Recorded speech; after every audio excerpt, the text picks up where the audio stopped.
G'day, champions. It's me, Michelle, the one you want to see. Brad's called at the post office, so I thought I'd jump on and start your session today. Anyway, today I did have jokes lined up. However, I've had to reassess. I don't think they're appropriate. Although this is Brad's channel, I probably could be. I can see chlamydia. What? Lyle, you were my favourite guitar tech amp. What are you talking about chlamydia for in my chat? Anyway, hi guys. Fast improvement. I 100% agree. I even washed my hair this morning. So today we're going to have a look at it's a Laney. Look at me. I'm going to try and, do Brad's job for him. It's a Laney Tube Fusion TF, so Tango Foxtrot 300. Let's give it a go. Oh, it's already got scratchy pots, so I could already pull that one apart. Fun top tip. It could mean there could be something wrong with it. However, just chucking the pots in ultrasonic cleaner would get any dirt off it and then could also already remove that scratchiness. But anyway, let's move on.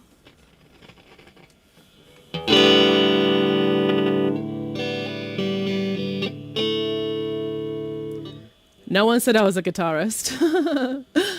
I don't know what any of these knobs do. Too many knobs for me. I don't really know what to do with these knobs. Let's turn the reverb down. Does that do anything? I don't know.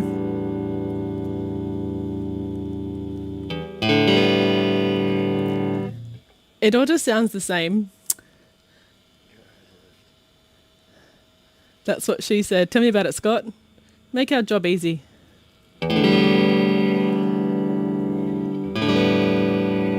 What about the bright? What is bright? Oh. If it's up, does that mean it's off or does it mean it's on? Oh, it means it's off.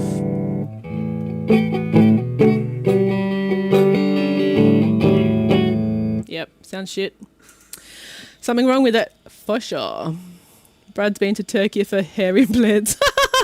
I don't know if you can get this colour with the hair implant.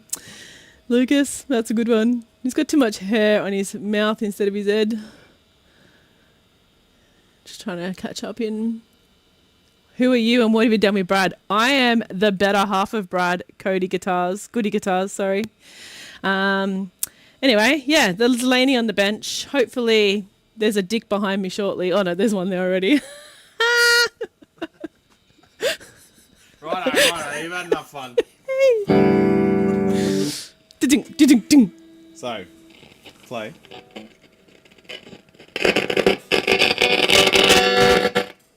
Yeah, scratchy pots. Yep. You don't put them in the ultrasonic though.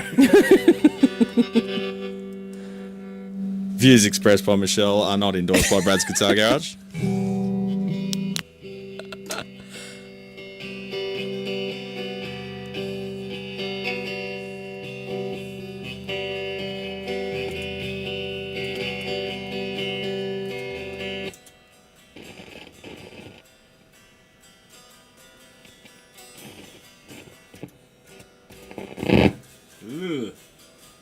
Alright, off you go.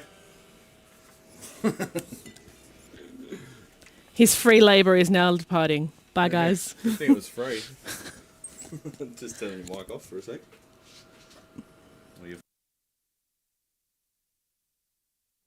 How you going, champions? Yeah, I'll just use this for a sec until I take the guitar off. Just pop it on the bench. What's going on? They love me. Yeah, I know. I love you too. See ya.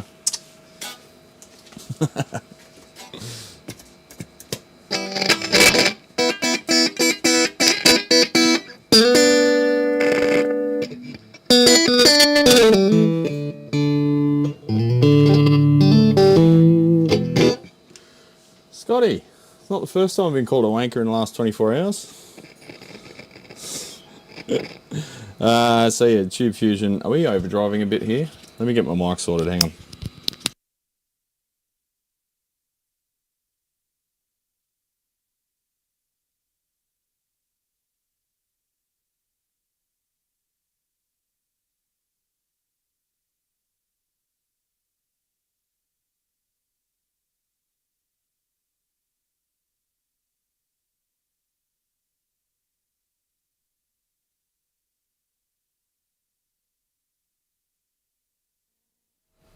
Alrighty then.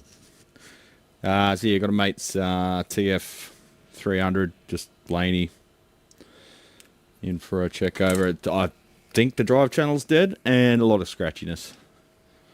So, don't seem to be getting anything out of the drive channel, or very little.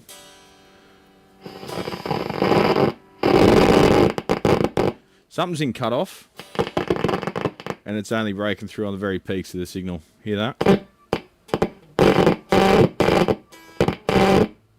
So that could be a rail or a signal line with a DC offset on it. Could be one of the rails out of tolerance. Could be a whole bunch of stuff, but we won't know until we give the thing a clean as to what we're dealing with. So how are we all? What's going on? Finally has a fun, entertaining stream, and I've got to go pretend to be social. Go be social, mate. Mine at 7 at 11 was on point. Yeah, she's got that one down.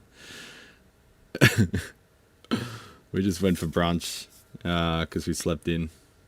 I did watch Lyle's stream, and then I fell asleep again after. Just taking the piss right now. No, you are, Scotty. It's alright. Do you hate the Marshall 2210 as much as Lyle? No, I don't hate it. Hate's a strong word. It just doesn't sound good. The biggest issue with it is just the implementation of the reverb and the channel switching. Just, Marshall, stop putting reverb in your amps, please. Leave that for Fender. You've never done it well, just like Fender's never done overdrive well. Look, if you get a 2210, the biggest issue with them is modifying them is not easy. And they do require quite a bit of modification to get them to sounding good and having the switching and everything performing well. I ducked out of the book club to burn one with you guys, but the Australian lets me down. Book club, sweet. I should join a book club. Getting parts to build a Warmoth telly. Warmoth stuff is really good quality, man, but it's expensive now. It used to be pretty cheap. Brad is busy out walking his pet kangaroo. Saw a couple of kangaroos the other day.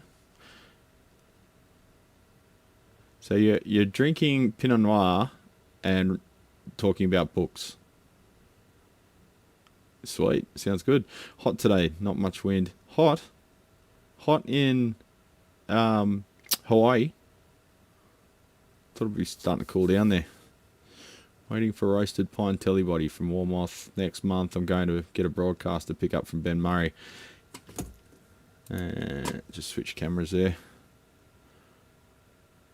Yeah, it's been really windy here too. Just coincidence, but I would explain the chlamydia. He's talking about the koalas. Brad was attacked by a drop bear. Because yeah, apparently it's a bit like all cats have. What do all cats have? Not chlamydia. All cats have some. What do you when you get a cold sore? What disease is that? Brad, what's a good 5-watt tube head you recommend? AP530. Were you the one asking about building one with KT88s on Lyle's stream? Because if you were, if that person's here, if that wasn't you, just raise your hand and I'll run you through what your best option is. Hello from Seattle, Frank C. How you going, legend? Love Seattle. I'd love to go there. Herpes, that's it. Yeah, all cats have herpes, don't they?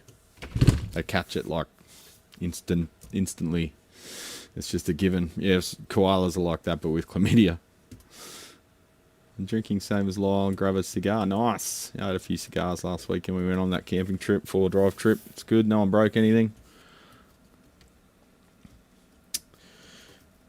Drank way too much beer and ate way too much meat.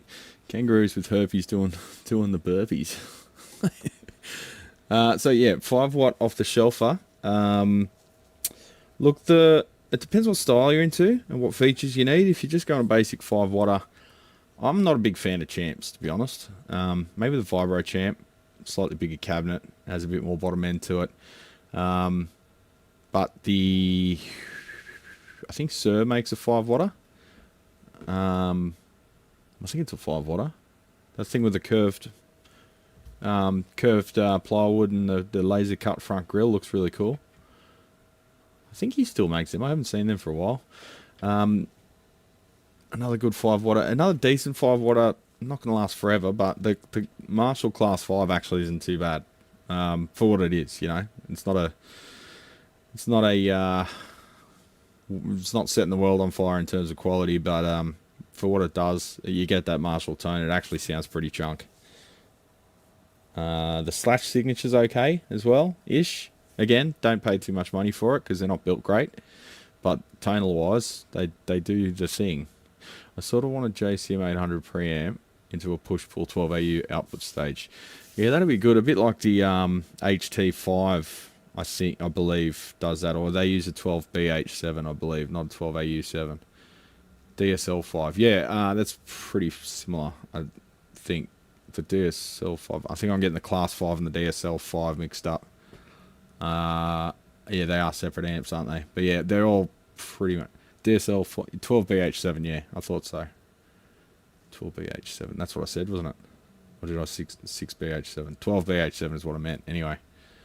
Yeah, they do the job. I think you're only getting 1 watt out of the 12AU7, though. It's not a 5-watt amp. I think, because I know the Slash one uses a EL34 in single-ended, which is just ridiculous. How about a dual 12AU7? Yeah, I guess you could run them in parallel, run two parallel triodes, or in a push-pull, or you could use them both in a parallel single-ended. The sky's the limit, bro.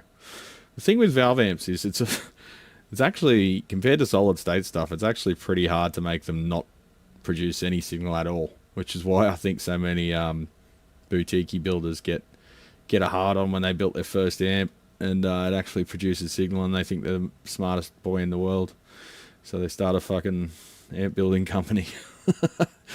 But yeah, there's many different ways, different output configurations you could have fun with. That's why it's such a good hobby, champions. So let's get this TF300 apart. It's not first in the queue by any means, so I'm breaking my own rule here just because I don't want to put it in the storeroom without knowing what's wrong with it and giving him a quote. Because it's just piling up, legends. Piling up. Fuck, it's windy outside. That's just picked up really hard. I hate dry wind. Takes the moisture out of your skin. Oh! Unplug it? Yep. Alright, so we've got end screws in the chassis as well. Yes, I said chassis. Hello, chassis. Hey Brad, I'm rebuilding the scruffiest 73 Vibrolux reverb in the world. I need to replace virtually all the wiring. Wow. I'm struggling to source any wire of similar look spec. Any sources in Oz? So, hiccups. As soon as I get asked a question, hiccups.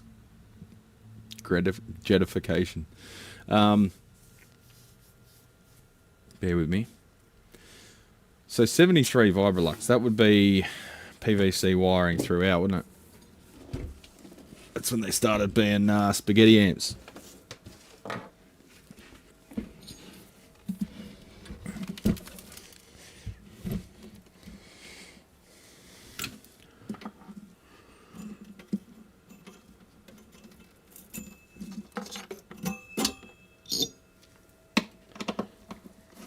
PVC?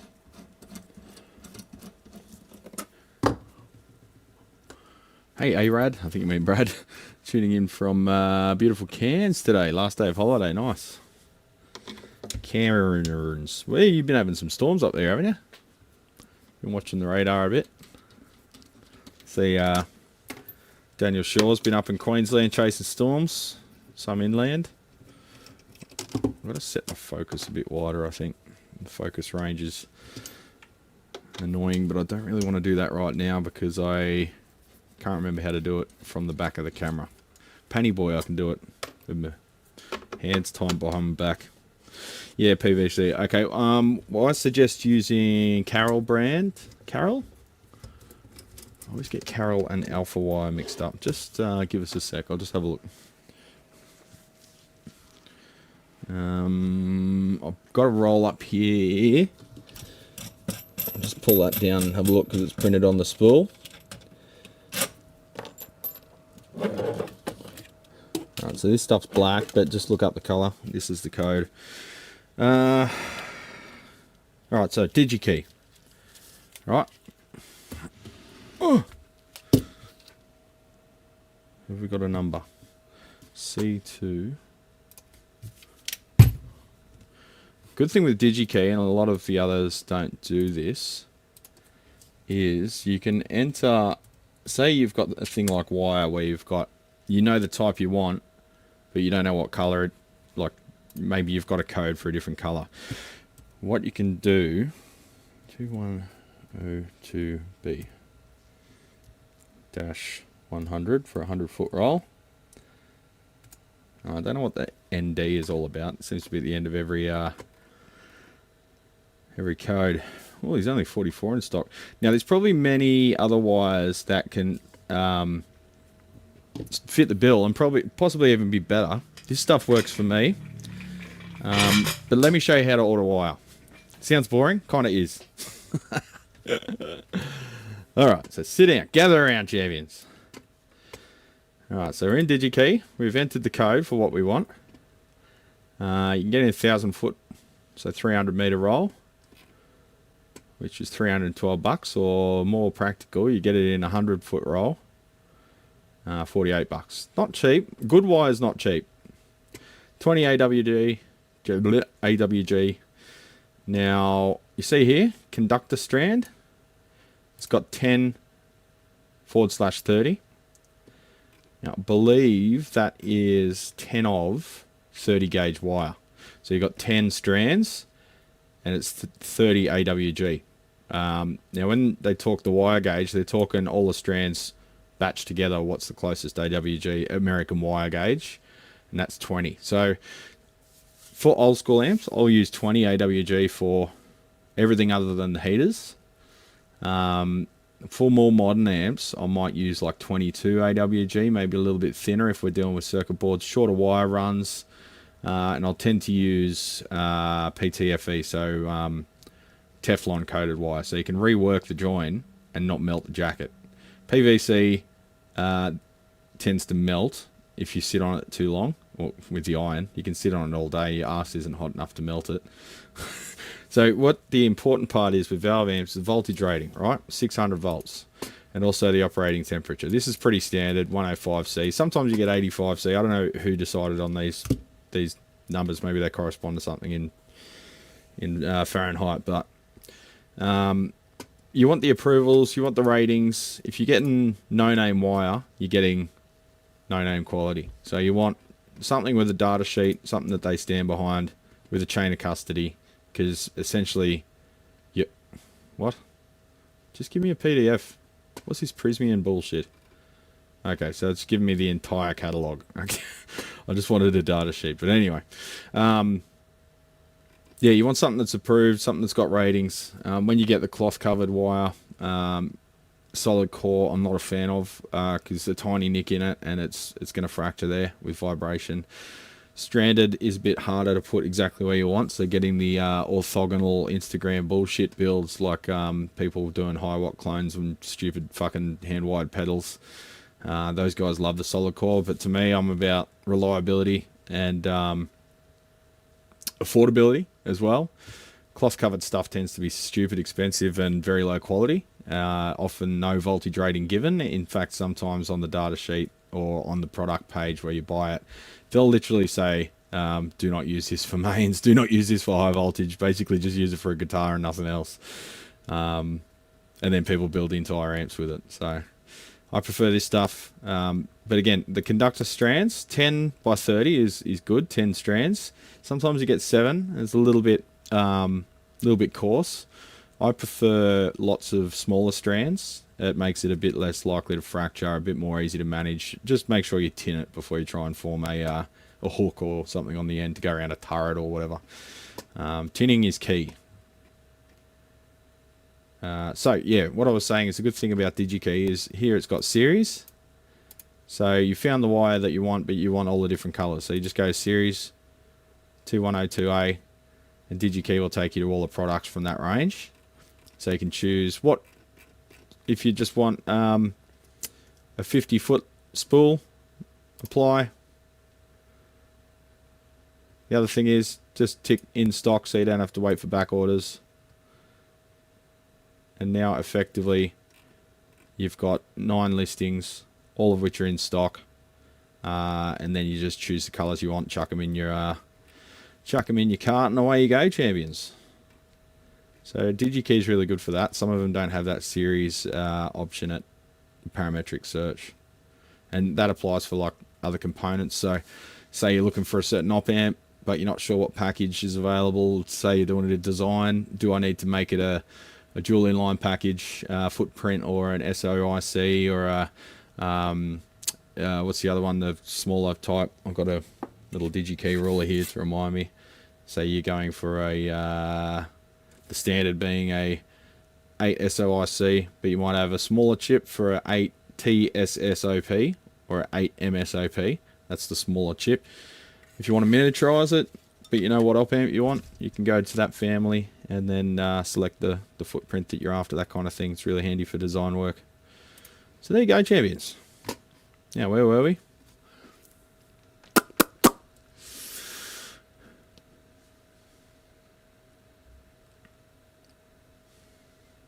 G'day from Florida. Just restore Goody Guitars. Just restored a 2003 Squire Hardtail Strat, and I got it all done, and then something was rattling inside, so I benched it and pulled the pick guard and crickets. No, nothing in there. Okay. It could have been just a wire rattling against the pick guard, or it could be something that's re-lodged itself somewhere, like a wood chip or paint chip coming off. That's quite common. I have an original Mark II C Plus from the 80s, and I think it needs tubes. Nervous about swapping out tubes in case it needs to be rebiased. Yeah, well, you'd have to rebias it, or at least check the bias. Later messes with non-adjustable bias, their marketing department went crazy, suggesting that Mesa amps are so advanced you don't need to fucking bias them. This is why I don't like Mesa. This is one of the many reasons, but they're so dishonest. They lie. It looks like I'm wearing my light as a hat there. Got a fez. Small rig fez. Ding. There we go. Oh, got to angle the other way. There we go. So yeah, Mesa bullshit and lie to their customers on a daily basis, or they used to. I don't know if they still do with the new owners. They said that our amps are so advanced, they're self-biasing. You don't need to bias them because they're so advanced. What they just did was bias the fucking things, fixed bias, non-adjustable to like 10%. So the valves are barely conducting, and therefore you get a lot of crossover distortion. And they sound pretty cold, sterile, and gross. With like high gain signals, it's less of a thing because you're distorting the living fuck out of the signal anyway. But that's also why they advertise some of these triple rectifiers as like 150 watt. But then you measure it and you're only getting like 85 watts out of them because they're biased at like 5 or 10%. Pathetic. So basically in that configuration, unless you've got a hard short in your valves, you plug in pretty much any valve and it's going to not die. It'll produce some signal. Like I said, it's pretty hard to make an amp not produce any signal at all. And any signal at all is often good enough for Mesa Boogie.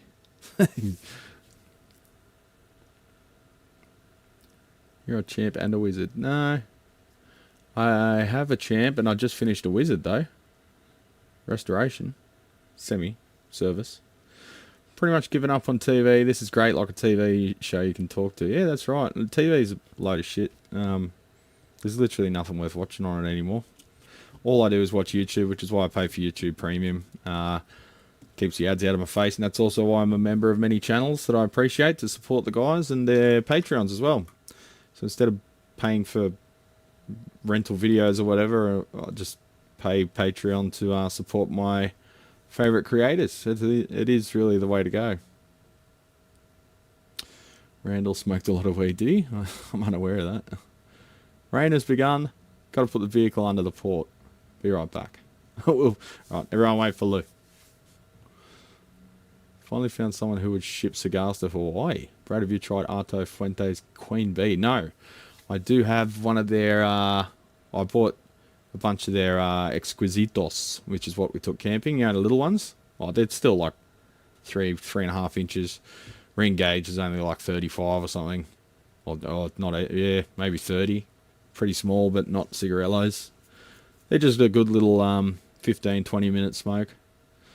But I also got a big fatty. I can't remember what type it was, but it's a big bastard, like a big Churchill from Arto Fuente. I'm sort of on an Arto Fuente tip at the moment. How do you say it? Artuo? I don't know. $2. Thanks, Goody Guitars. I'll buy a Minty on the way home. Will an Eminence Wizard even fit in a champ? Eminence Wizard. That's just a ceramic, isn't it? If it's an 8-inch ceramic, it should fit in a champ. You find sometimes you'll struggle to fit an El Nico, like a Jensen El Nico in there. The magnet will be banging into the output valve. So that can be tricky. My champ cabinet I built a while back, I still haven't done the video on the bloody tweed covering of it. I keep wanting to have the weekend to have for me, and I just end up here all weekend. It's just fucked at the moment, man. I'm trying to catch up and I just can't. Well, I intentionally made that 10mm deeper, or 15mm deeper, about half an inch, because that's all you need to be able to fit one of the Jensen El Nicos in there, which actually don't sound too bad in a champ.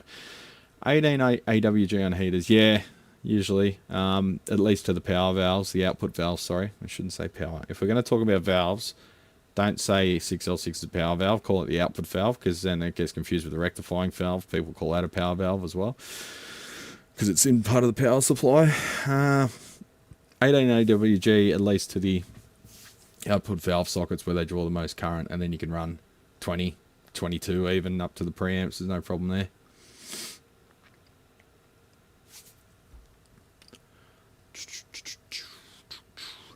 Alright, let's slip out this thing. I'll just put my wire back home now that we've gone through the wire buying process. So that's if you want PVC.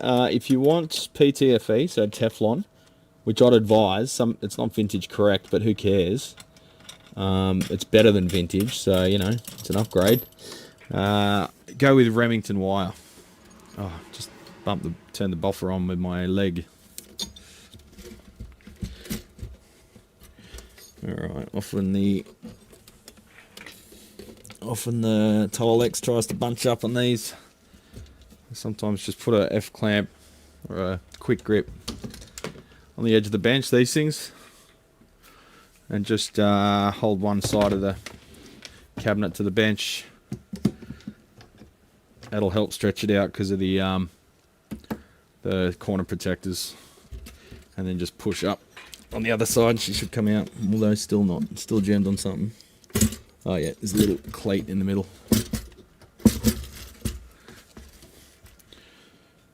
We've got a reverb tank.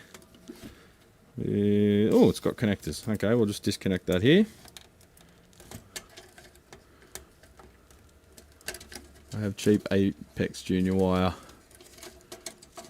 Steve's, hang on. I've got to scroll down.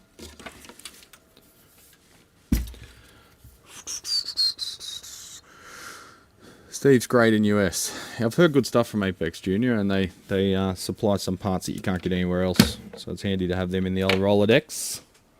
Digital Rolodex.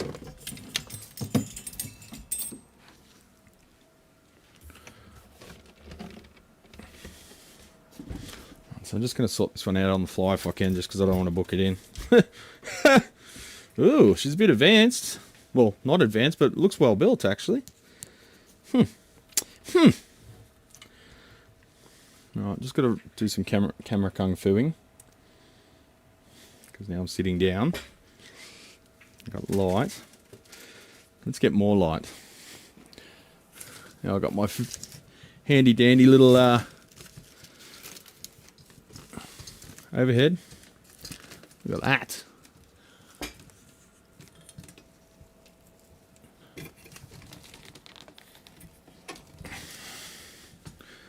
Booyah. Now my head will glow, unfortunately. Yeah, check this out. It's got an old school Class AB amp, as you'd expect. But everything looks pretty chunky and spaced out. Looks like we've got adjustable bias down there, which is handy. You do have to bias, not periodically, but there is like a circuit to bias the transistors, and in this case it's adjustable. And then you got your preamp board up front. We've got a single valve there, which looks like it has its own winding. Does it?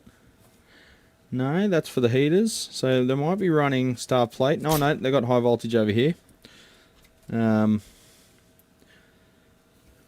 so that's got its own little rectifier down there, its own fuse. Then you got the heaters down here, the grey wires with their own fuse, powering a heat shrunk valve. I guess they've done that just so it doesn't vibrate loose. But, you know, it's just a bit suspect on that valve because that's probably in the drive channel, and that may be why we're not getting any signal on the drive channel. Maybe. Maybe not. But overall, I think the power amplifier is working fine. They've got big hunks of glue there on the caps to stop them from vibrating. 6, how you going, mate? Glad to see my lighting recommendation. Good to see my lighting recommendations come in handy. Now I've got hiccups. My God, I'm just going to cancel the stream now. Yeah, I'm getting a tan under them, but you know, this thing's a fucking gun light. I want to see a washout. She's got some power. Where's he at? Where's he at? There you are.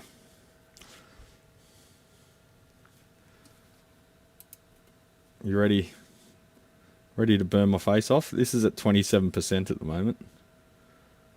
That's full. You can feel the heat off it. It's still warm, even though it's LED. I think we can subdue it a bit down to that. But yeah, it's a pretty nice soft light. A Tektronix light meter. Oh, whoa, whoa, whoa, whoa. I've got enough gadgets how it is. I'm trying to save money. Oh, I just locked my phone, damn it. Alright, we're back. Laney, people like those. Yeah, I've got a Laney Supergroup 30 watt here at the moment. Hawaii governor passed I think you mean law, to prevent teenage vaping, stopped internet purchase of vaping products. That's probably a good thing. A heat sink that dissipates. Take that. Yeah, a heat sink that actually does something. There it is. Poor little panny boy's trying to auto expose. Alright, look at that light, champions. We fucking let there be light. So let's give the pots a clean first, which is a bit tricky with this shape of a chassis. And see where that gets us. I'll plug it into the test speaker under the bench and see if we can just quickly. I'm not doing a full service on this one because it's not worth. You pick one up for about $300, so that's limiting the amount of labour we're going to do to it. He was happy to put more money into it, but I said, look, I'll just see if we can get away with just giving it a clean. Easiest thing first, you know. Often these old solid state things, that's all they need. Like valve states and that, they just biggest problem with them is just lack of maintenance and lack of cleaning. They just get filthy because they're stored in a dusty garage. I've seen the rusty Hammersleys from a dusty Whitney.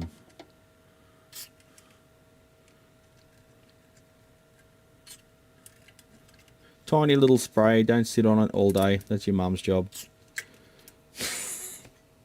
I was going to start a poll, actually. Let's do one. Just like your mum started a poll last night. Ah! Let's do a quick poll. Should I keep going with the mum jokes or should I not? Because I know quite a lot of you may have lost your mothers, and that might not be a nice thing that you want to hear because it's just a joke, but it may bring up some bad memories. So, don't know. Let's do a poll. Bad memories. So.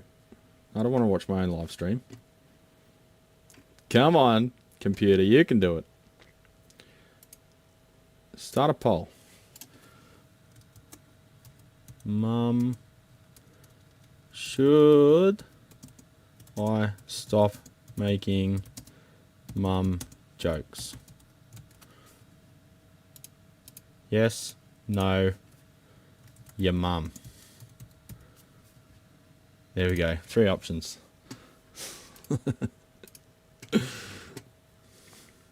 Your jokes are so bad, they'll... Oh, fucking hell. My mum passed away decades ago, she won't care. Yeah, that's what I figured.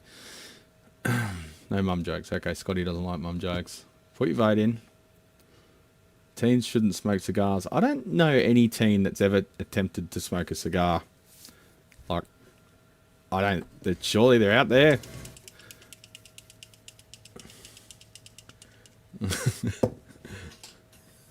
I should stop.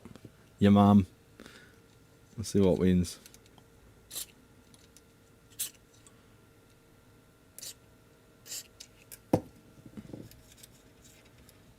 Oh, that one actually feels scratchy. Itchy and scratchy. I literally gave someone this advice on Lyle's stream today and then I didn't even follow it. Hit the pots with compressed air first. I've just got to fire up the compressor. Hey, I smoked cigars as a teenager, thank you. You smoked cigarillos, didn't you? You were one of those, I don't know, compressor's on. You're one of those, like, trench coat kids. Not the American style.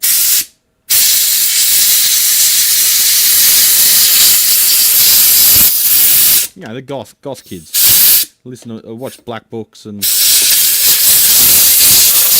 listen to the Whitlams and whatnot, you know? No, just taking the piss. You're a typo negative boy. Nah, I smoked full cigars. Romeo and Juliet are number 1. Nice! That's a good one. Number 1, number 2. Almost bought a box of them. It's a shame you don't smoke anymore, 6. I could have gone halves. It's not a shame. It's a really good thing, actually. But I'm just being an idiot. Okay. End poll. Fun fact, tobacco kills a 911 number of people in the US. A 911 number? What? Okay. So, should have stopped making mum jokes. Nah, and your mum came out equal. No, goths were all about clove cigarettes, which I also did smoke. Clove cigarettes? Really? But cloves are like chunky. Do they grind them up or something? Hear that pot? Is that just the knob rubbing against the thigh? The front panel? Yeah, it's just the knob having a rub. Nothing major. Happens to the best of us.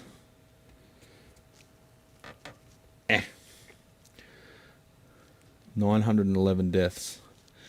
900. What do you mean 911 deaths? What does that mean? 911 deaths in US equals 2977. What? I'm confused, but I'm an idiot, so there's nothing new. Just finished smoking a cigar and drinking some tequila too. Nice. It is that time overseas, isn't it? It's only midday or 1 o'clock on Sunday over here. I should be off exercising and relaxing, but here I am trying to catch up on the queue. I don't really want to remove this board if I can avoid it.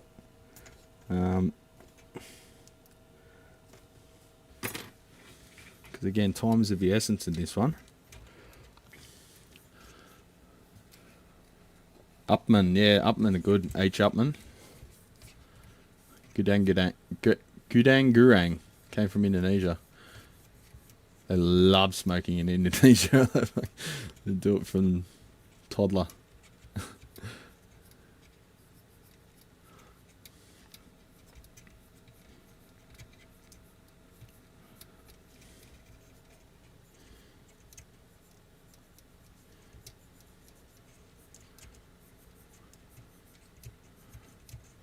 Keep my smoking to joints in my bowls. I didn't know you're a stoner, David. It's not like a musician to be a stoner. The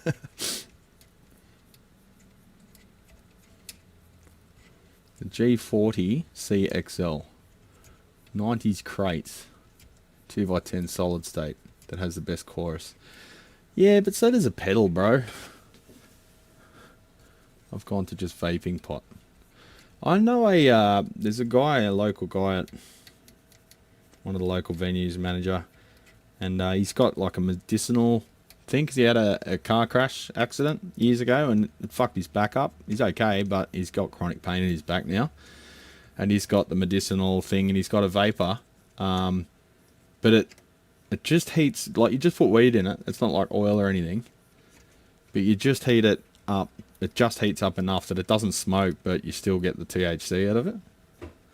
So you can, and you can't smell it either. So you literally smoke it on like a train, and no one knows.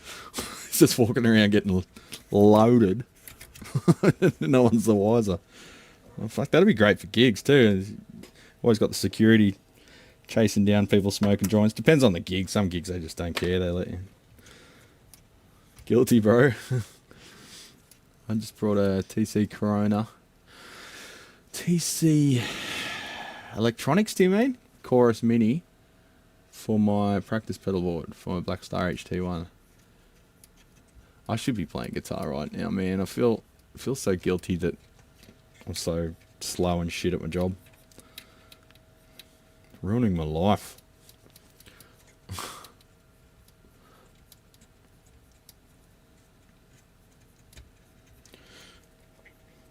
Alright, let's give the switches a clean, because that could be another issue too. Sometimes when you got breakthrough signal like that, it can be that you got dirty contacts, and they're sort of working like a diode, and sort of kinda, and they block the signal until it gets over a threshold and then it breaks through. Oh shit! Oh, I don't know, 6. I'm pretty shit.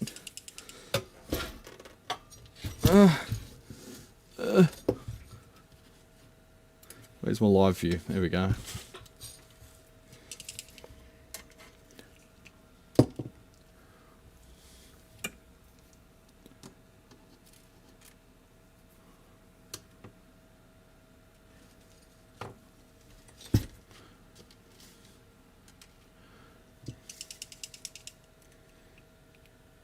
No, it's not imposter syndrome 6. It's just lack of time management, lack of ability to say no to people, trying to please people, and everyone thinking that I'm not working hard enough when here I am on a Sunday. I've probably put in 12 hours.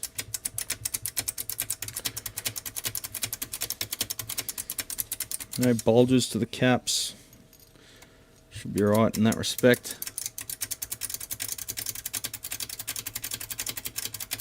TC flashback. I'm not impressed with the TC stuff anymore since Behringer took over them. The quality's pretty shit. And oh, don't talk to me about accounting. Fuck. 6 months, yeah. I'm not in that boat. I've only got about 3 months.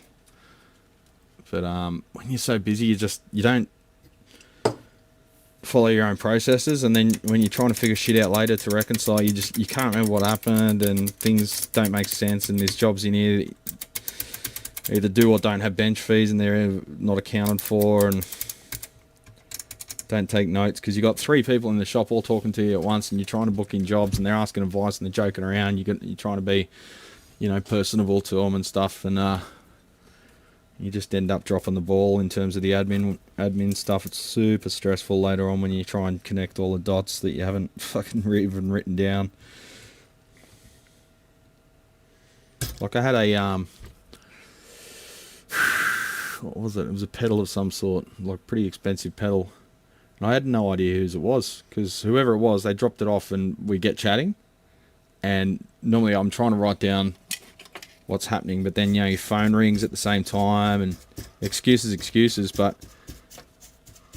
I just lost track of whose pedal it was, and I had to wait till they rang to see. Like, I fixed it, but I had to wait till they rang and asked how it was going to to be able to tell them it was ready, because I had no idea whose it was, and that's embarrassing. I don't even have my being busy from the business. It's all shit outside. Yeah, I know. Thank God I have Repair Shopper.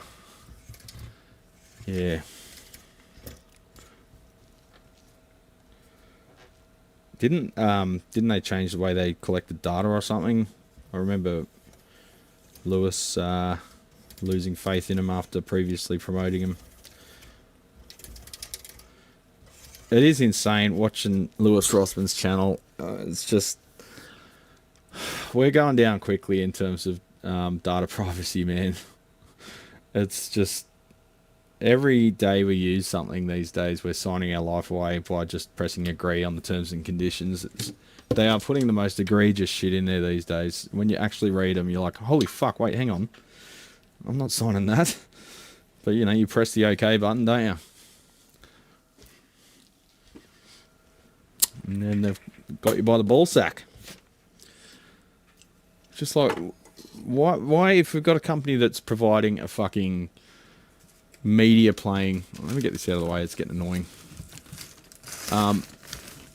Like, for example, just a media player or some shit, and you got to agree to all these fucking terms and conditions just to use a friggin' media player. It's insane. That's so rockstar, though. What is? They changed shit ages ago, but they're still the best for what they do. He's a crackpot half the time, needs to reconcile his hatred of capitalism's problem with his love of capitalism. Yeah, I guess so. Yeah, that's a bit... He's sort of stuck between a rock and a hard place there, isn't he? It's like he wants the freedom like a libertarian, but then he also... Yeah, I don't know. I'm sure in his head it makes sense, but...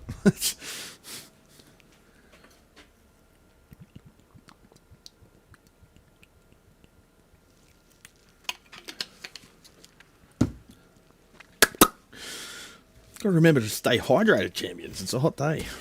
Got the aircon on. It doesn't seem to be doing fuck all. You alright, champ? Yeah, it's working. Just all these hot lights. Let's see if I can get this one up. It's just annoying when I stand up. But without it, the lack of light is pretty shit. Can we do that? Is it going to annoy me? Probably.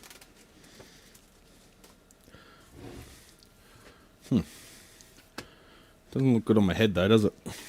Oh well. I have zero AC in the workshop and it's already killing me. Fuck. Yeah, that tiny workshop. Do you even have a window in there? Oh, you're forgetting whose pedal board it was. It's so rockstar. Not really. It's fucking embarrassing. It doesn't happen often.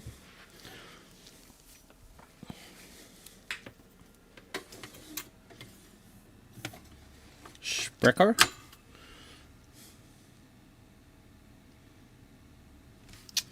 For a minimum, come in spinner. So another one I've got on the bench, coming up with a game plan for, is, just set my signal, Jenny, a Fiberlux Custom 60, what? Custom Vibrolux. So an amp that never existed, reissue. And you probably read about or heard about that one on Lyle's channel. Actually, I really like this. They've cut a hole in the chassis so that the heatsink, less interfaces, the heatsink angle bracket can go directly onto the heatsink instead of through the chassis. That's a nice touch. Your cock and balls is generating too much heat. Possibly. I have two windows at knee height. They do nothing. Fuck. Can you get one of those air conditioners that just has the little pipes for the heat exchanger? And you just pipe them to the little window? Hiccups. Wouldn't take much in that place, would it? What was I saying? Oh yeah, the Vibrolux. Custom Vibrolux. Never existed, but it's a reissue of an amp that never existed, as Fender does. Caps failing, of course. And noise issues due to the design. The way they link the channels doesn't make sense and doesn't perform very well as a result, and there's a whole bunch of other dumb shit they've done in it too.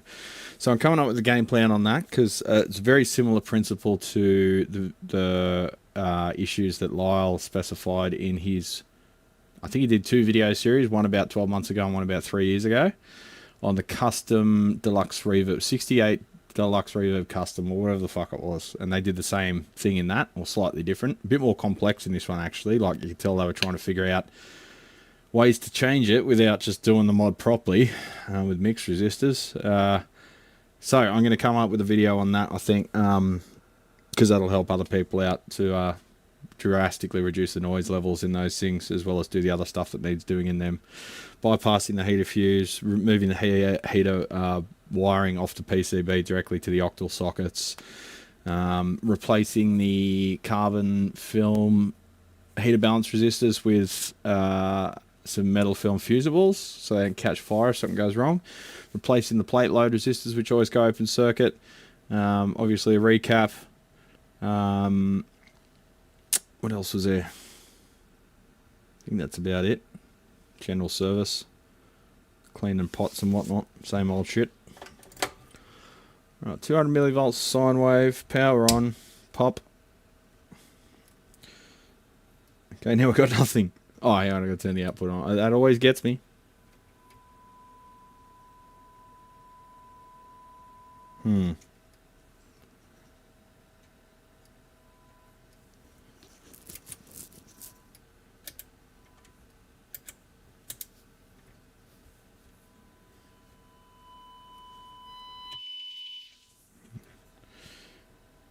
Bass, middle, treble. Oh, hang on. So, have we got... Alright, so we've got a master tone stack. What a fucking weird setup. Oh yeah, no, well that makes sense. That's on the drive channel. So when we're on the clean channel... Ah, okay, so that's one of the... I've got the tone stack all the way down. That's why I'm not getting any signal. Alright, so that pot's cleaned up massively.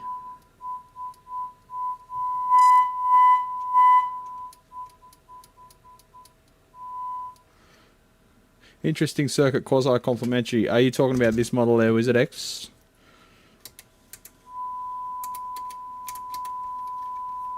Let's give it a square wave. Drop that frequency down. Just to test the tone stack. And mid and bright switch. You give it a square wave because then it's a wider spectrum. You can actually hear stuff happening like the treble. Tone stack changes just to confirm that something's actually going on there. So it's got an enhance, which sounds like enhance, which sounds like mid scoop. 2 gain channels. Whoa, whoa. That's serious bottom end coming in when you crank that gain up. So I should show you what I'm looking at. Hear that? Wow. How about I give you a mic? How about that? Here we go, mic. Now you can hear the actual speaker.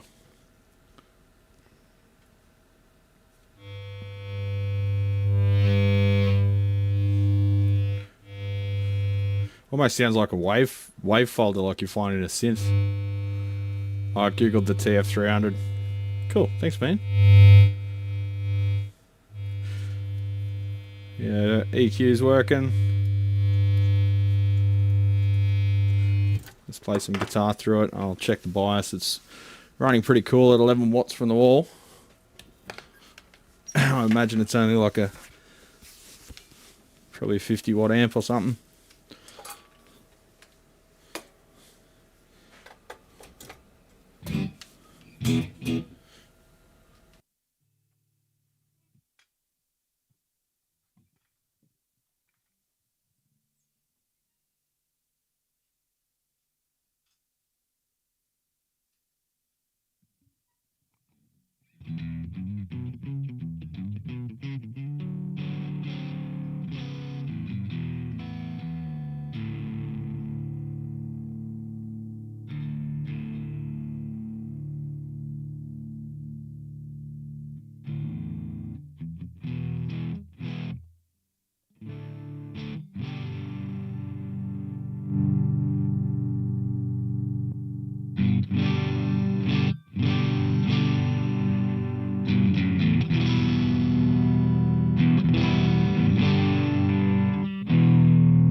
I'll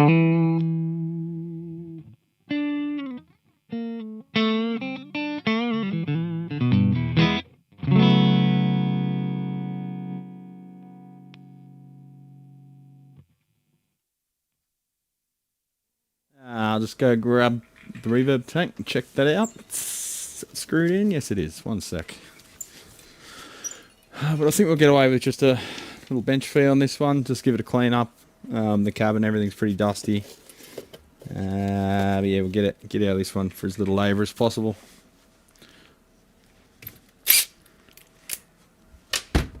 That's amazing what just cleaning the pots and switches can achieve, eh? For these old buggers. This is why people keep asking what's a really good solid state amp, really reliable. This doesn't sound the greatest. It's got a fair bit of filtering in the top end there to try and make it sound tube-like. You could probably play with that, brighten it up a bit, post-distortion, sound a bit less filtered. And should be a good, reliable little backup amp after that. Practice amp, rehearsal amp.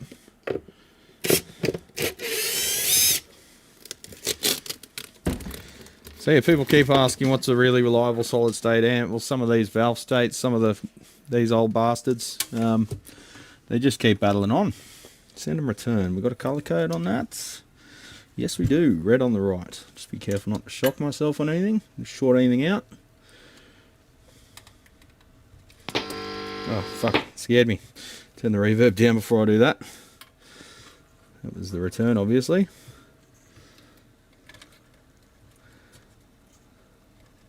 That's the send. Alright, let's see how the reverb goes. Just a little short tank. Name of the song. Well, you know what song that was, do you?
Yeah, I think the reverb tank, you can just make out the return happening there, but I think we might have an open circuit reverb tank.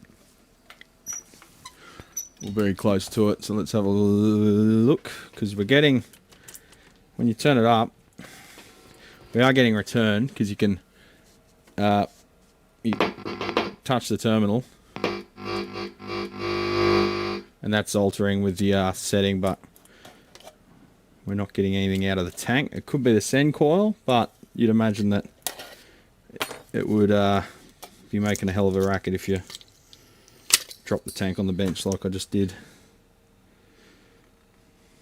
So sometimes you can just see the wires are physically broken, but in this case they're not. Like I say, you might not even be interested in using a reverb. You might have, it's got an effects loop, so you might be happy with just using a reverb pedal. Alright, we've got 26 ohms there. An open circuit. Alright, so that's actually the output coil is open, yeah. Because normally that would be like 200 ohms DC, 2K, 2 point something K.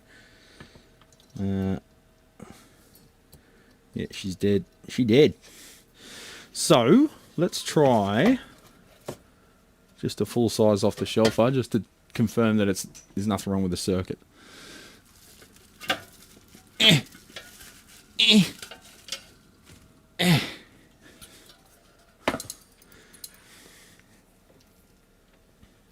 Could put a full one in there. but wouldn't be able to use the bag. 78 ohms, so that'd be 600 ohm input, 225 ohm on the output, so that would be 2.2k 600 ohm input impedance. So the red one was return. We should get something out of it. It'll probably, if anything, it'll probably be too much and might feed back. Cables don't reach. Yay.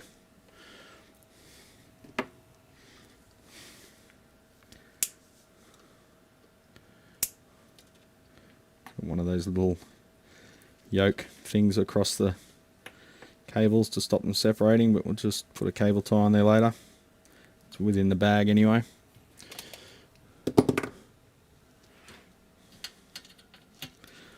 Let's see if we've got anything now. The output impedance should be right. I don't know what the input impedance is supposed to be on this one, but we'll get something out of it, providing the reverb tank's okay. There we go.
So it's got a funny switch down the right hand end. I realised I was just muted then. Called Vibe. I just wanted to figure out what that is. So it seems to roll off the top end and scoop it a bit. And when it's out, it seems probably a bit more usable, a bit more natural tone. Let's just demonstrate.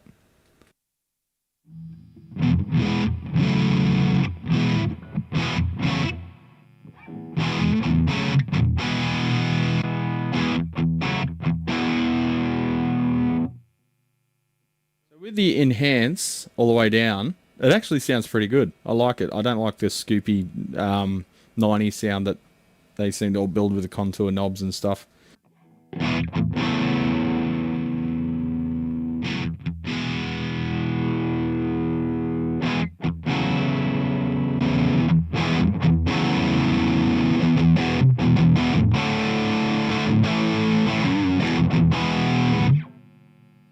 It's actually a pretty usable tone there. Let's see what the Vibe does.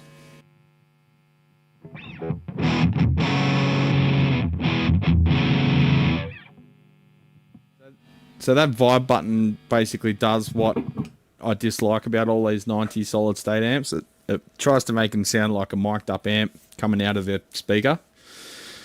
And it sounds pretty mushy and no top bend air or detail. A bit of a sort of scoop thing happening. It almost sounds like speaker simulation, but still going through a speaker, like doubled up on itself. I don't like the sound of that at all. But with that Vibe switch out, it sounds pretty usable.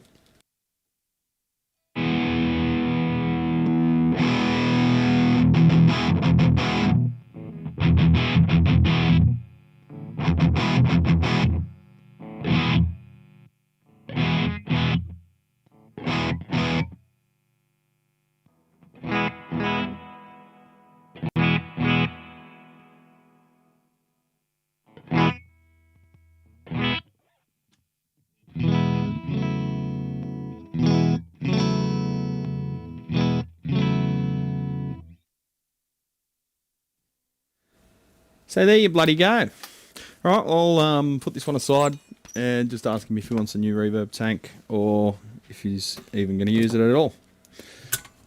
And give it a bit more of a clean, set the bias and stuff, but point being, the amp itself is relatively healthy. It's just a reverb tank that's gone. Oop. A bit of masonite there on the bottom.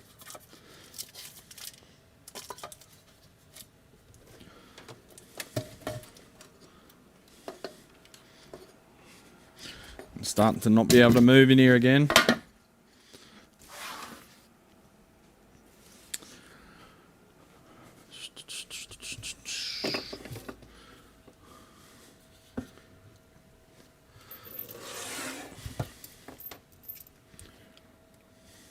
Reverb. You guys are obsessed with kangaroos. Whatever.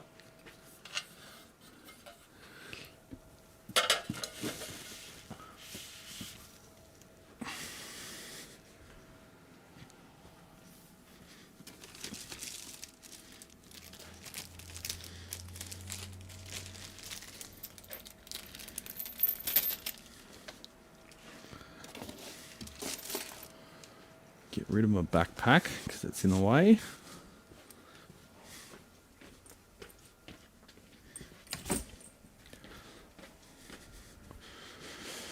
Oh, what do we do next? More solid state bullshit.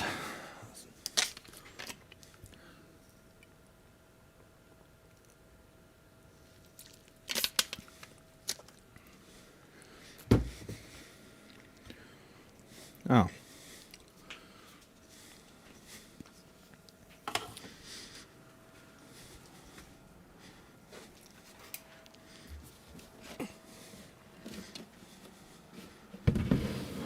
Let's do a quickie. Oh, it's very light. Laney, current model, I believe. Super group. Get your poop in a group. Customer wants a post-phase inverter master volume installed because it's a non-master volume amp. And we suggested putting it in the 4 ohm speaker output jack because he doesn't use it. So I just told him I've got to confirm the construction of this thing to see if that's even possible. There might be a PCB there and not adequate room. We'll also give the thing a quick check over and listen. So let's have a quick listen now before we take it apart. Don't turn it on, take it apart.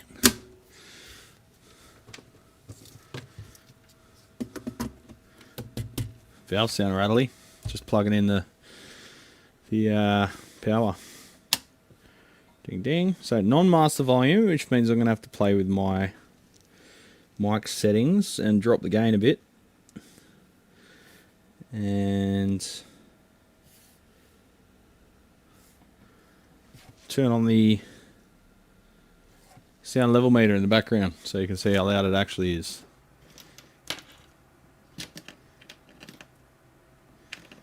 You can't tell when it's mic'd up.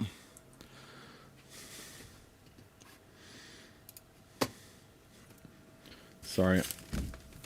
It's really distracting having that light shining on my dome.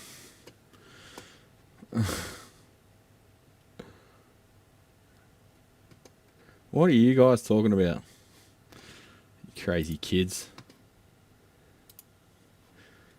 You know what it's time for? Time for more membership gifting. Bang, there you go. There's 5. Stick around till the end and you might get another 5.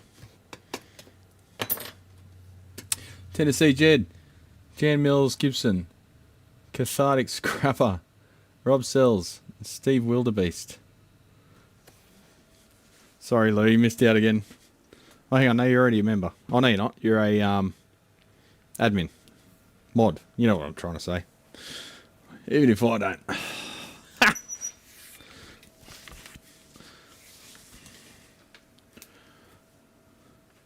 Alright, just mute myself, I'll get a level.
Did you hear something go a bit funky then for a second? On one of the pick attacks?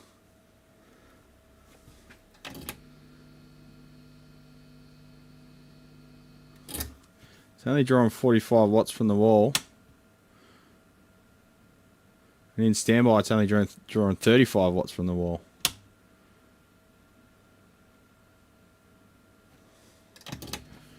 I could have sworn that was drawing about 60 a second ago, so I wonder if we've already lost a fucking screen grid resistor.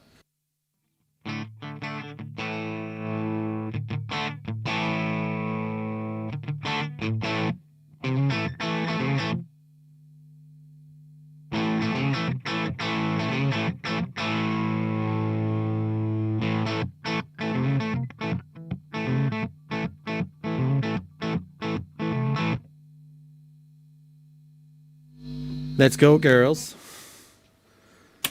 So, drawing 10 watts when you take it out of standby, so 5 watts per valve. Really? And that's not counting the preamp valves either. What the? Something definitely sounded a bit funky there when I dug in on one of those Sin City chords. Always forget how to play that. Hey, can I get a date? Can I get a date? What? Do you know why there are no cats in Chinatown? To have Manipur shops. What? Are you doing Orientalism there, Victor? Because I'll pull you up on that if you are. What's up?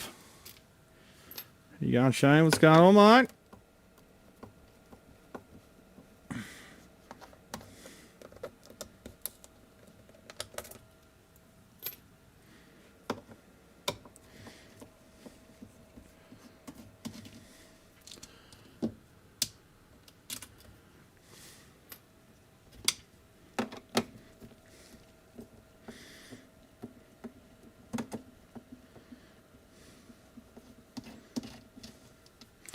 Working on YouTube vids. It's a never-ending battle, isn't it? I only had time to put one out recently. I haven't got time for anything. New PC is going awesome. Oh, sweet. So you got a PC, or it wasn't an Apple, was it? Mini what? What the fuck? You got old valves in it. Mini what? Made in Australia. Someone's been shopping. Barely warm because they're only drawing 10 watts each. Just gotta pull that camera up again. I don't know what I've done there. Might have sold a guitar. Really? Refreshing change from buying them, yeah. Designed and manufactured in the UK. Oh, this is a UK made one. Sweet. The cabinet looks really nice. Sorry, wrong cam view. Doesn't look like a UK made transformer though. Looks like a Chinese one. New Ventec. Never heard of New Ventec. It's apparently the manufacturer of the transformers.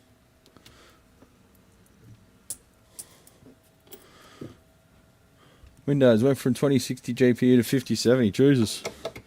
So what are you using for editing? You using DaVinci?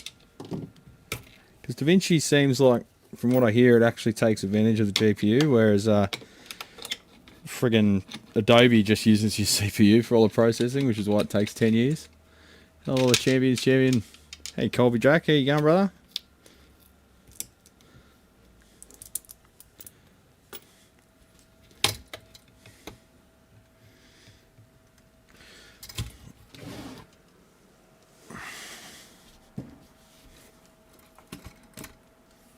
Very light. It's like a galvanized steel chassis. Mini watt valves whose getters are almost completely gone.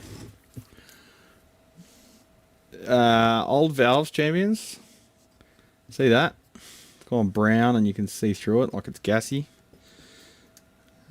Old valves. The keyway's been glued back on. It's come off at some point. Old valves sometimes aren't necessarily the way to go. As romantic as they seem, sometimes you're just buying old junk for a lot of money. Basically scams. Adobe Premiere Pro. So does it utilize the GPU when processing?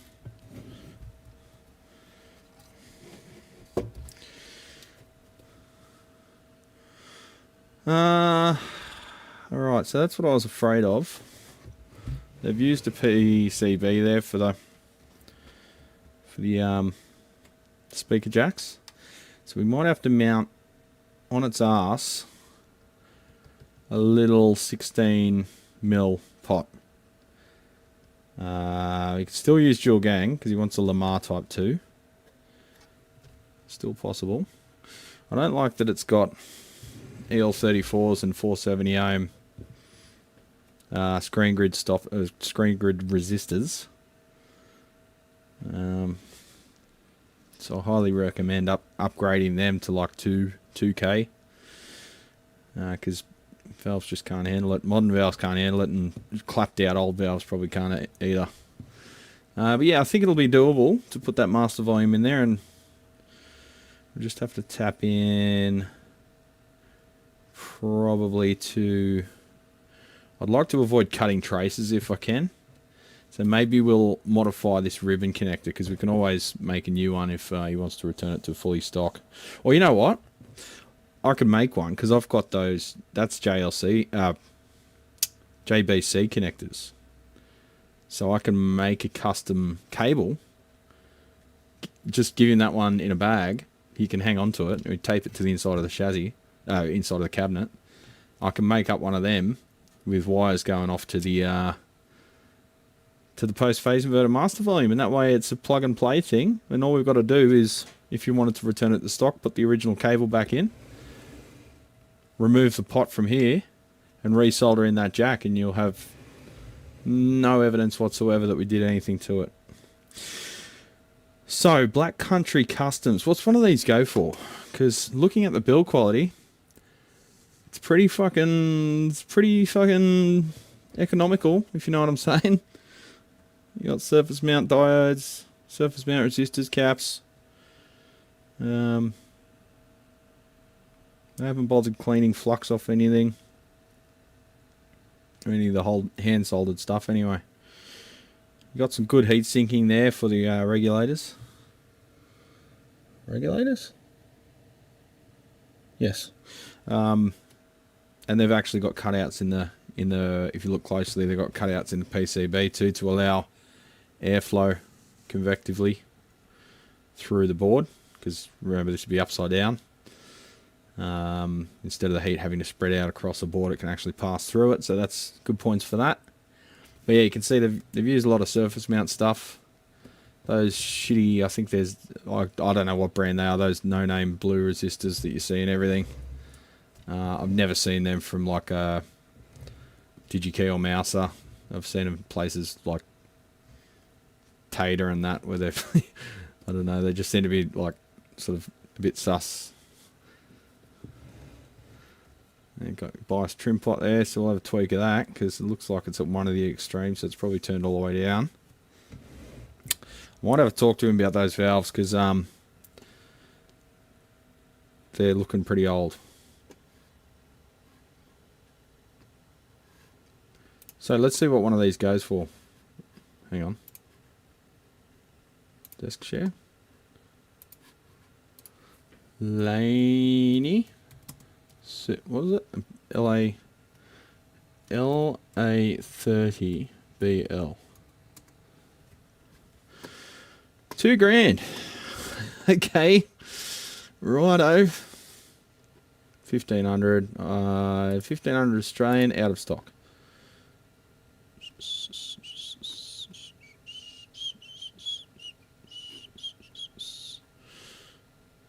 So about on average $2,000 one of these. Do you really think you're getting what you're paying for in that? Like, it's pretty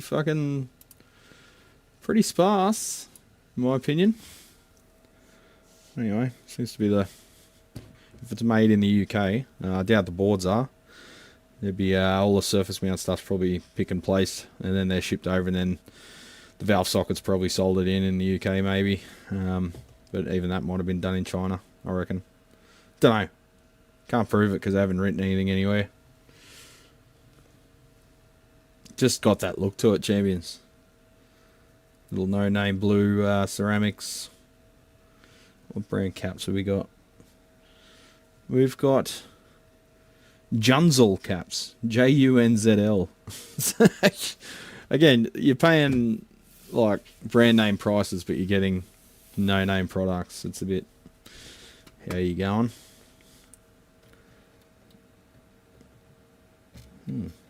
Spade connector's about to fall off. All the spade connectors are loose as shit. So just have a look here. It sounds good, like, don't get me wrong. The circuit's good. Just hope it can sustain being cranked. So see, all the spade connectors are really loosey-goosey.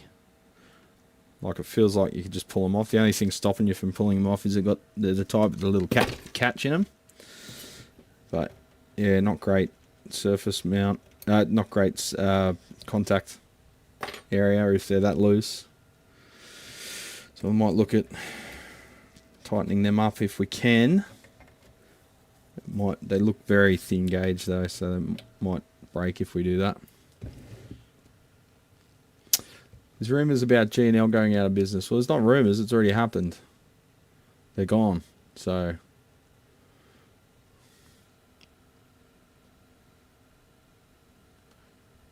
I'm not going to junk anything. I don't junk anything for a customer. I always give them their stuff back. Yeah, we can pop them in the tester, but when you got a getter that looks that bad, I mean, I don't know. They might test really strong. Let's find out. RCA. We've got one RCA and one mini watt, so they're not even the same brand. Let's have a wee boo.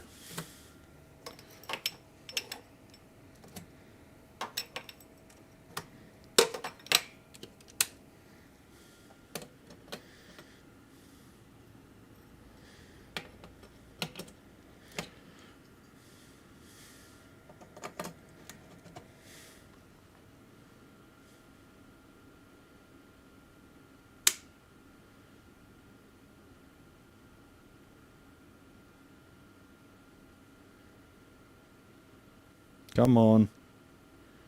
Wakey, wakey.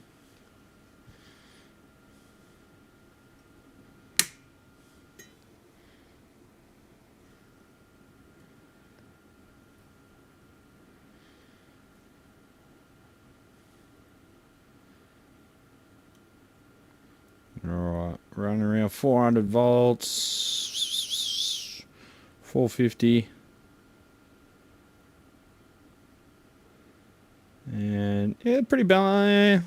About 3 milliamps out. Still stabilizing. 42 on one side, 45 on the other. Yeah, pretty, not bad. Not a bad match. It's minus 37 on the, minus 38's on the grid. We're pulling 21 milliamps out of one, 26 out of the other. So not a perfect match, but close enough for rock and roll. I'm not going to test them for our transconductance. Let's have to set it up for that. Alright, I think it's all doable. So I can let him know that. And just ask him if I can upgrade those screen grid resistors if he is going to be cranking it. He's getting a master volume now, so it's probably going to be pretty easy on it. He's not cranking it through an attenuator or anything, but I'd like to see him at least 1K. Preferably 2K. Now you've had a look at one of them. Good sounding amps, non-master volume, but sound alright. I'd be a bit concerned running them stock into an attenuator if you're planning on using an attenuator as a master though, with that screen grid arrangement. The matcher is amazing. I have a small one I use With external high voltage power supply, being able to measure current really weeds out power tubes. Yeah, I mean, we can test the transconductance with it. You've got to set it up with a signal generator and everything, but 9 times out of 10 we're just testing for matching and for just completely failed valves or damaged valves, just to confirm suspicions. I mean, you can totally use the amp as a valve tester for that, providing the amp's in good nick. And just carefully use a variac if you don't have a valve tester, because they're not exactly the most common things to come across or cheap things to purchase.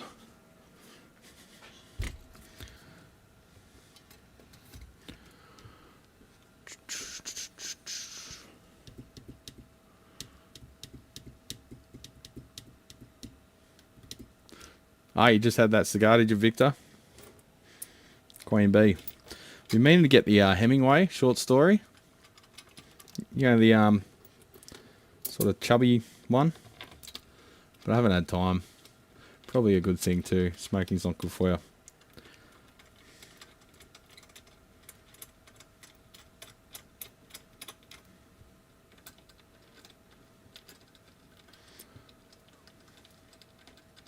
Started building a few from scratch to satisfy my gear acquisition syndrome. Building a few from scratch, what, Victor? Lou, sorry. Anybody know how much it costs to send a letter from US to Australia? A couple of bucks, not much.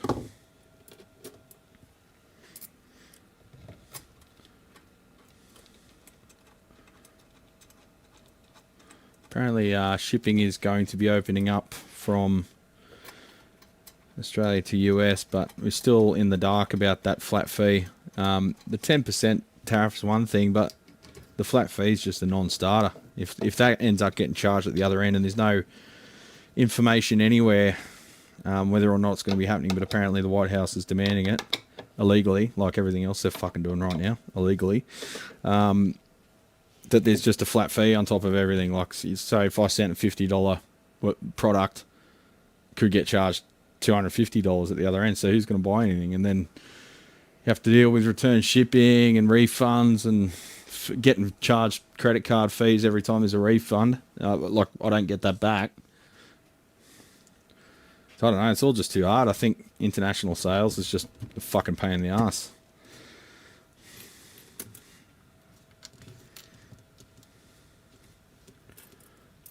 Tomastic infend. What? I do tomastic strings. Halfway through a baritone build. Nice. Baritones are really fun to play when they come in.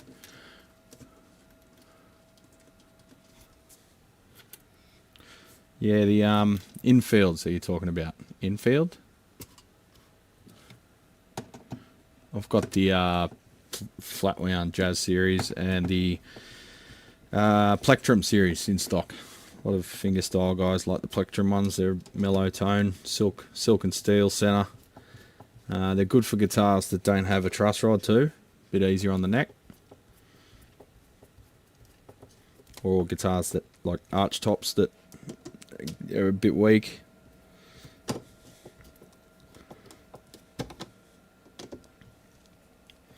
Power Brights. Infeld. Is that what they're called? I thought infeld. Right. Thought it might be infield, but it's one of those words. And probably just assumed that, and I was incorrect. Let's have a look. I've got some down here somewhere.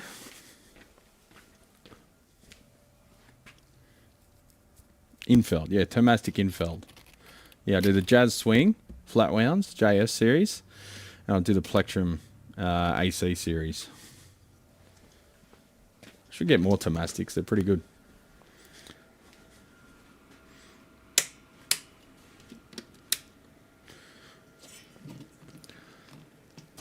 Alright, I know I said no more valve states, but this is one from a few weeks ago that I still haven't even looked at yet.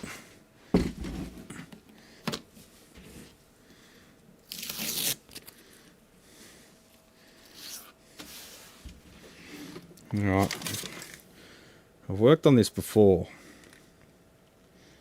because I I've got a bag of parts in there in a DigiKey bag. I think Dad did this one from memory. What do we got in the bag? 1, 2, 3, 4, 5 pots. Couple of screws that are probably the wrong type because they're flathead, so probably replace them with a more suitable type. Some heat affected caps because you can see the wrap has retracted right off the can. They were probably next to those power resistors which have been replaced in order to raise them off the board for ventilation. There's a couple of Zeners in there too, and a transistor. So it's probably one of the 2 transistors, probably one of those jobs where there's a whole bunch of shit all working together to give us the heebie-jeebies. Why are you hanging down there when you weren't before? That'll do it.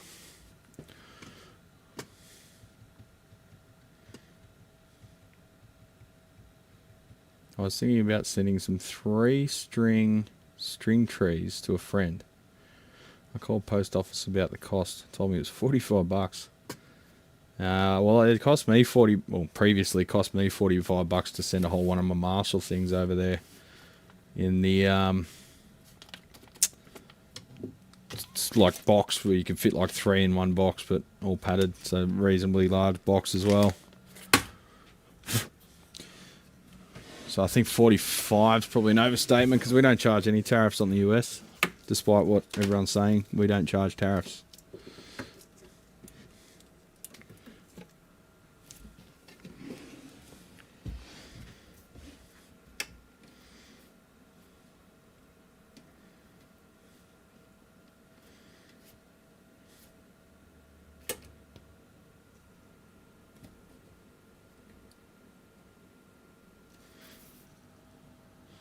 And 30 watts from the wall.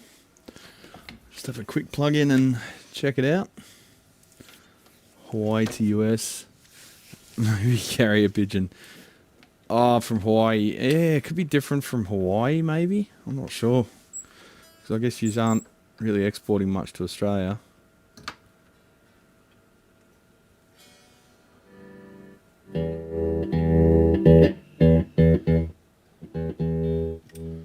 I'll just mute myself for a sec because it's going to overdrive the mic anyway.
Don't know, champions, no fault found. I mean, a tiny bit of scratchiness on the pots, but we already replaced the completely failed ones and cleaned the others up. Aside from replacing every single pot, they're still functioning, but if they've been sitting there for a while without being used, you could have a bit of scratchiness happening there, but cycling them a half dozen or a dozen times was enough to clear it up.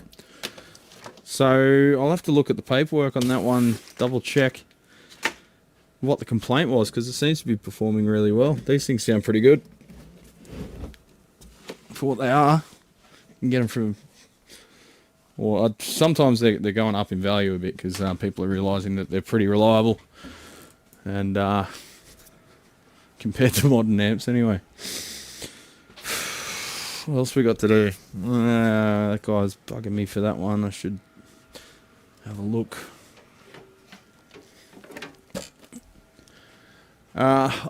One thing I forgot about. I went looking for a video last night, a live stream, where I checked out these amps, but I don't think I did on video. I kept some notes.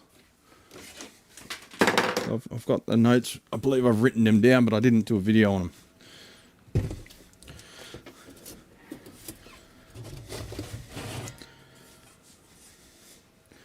Yeah.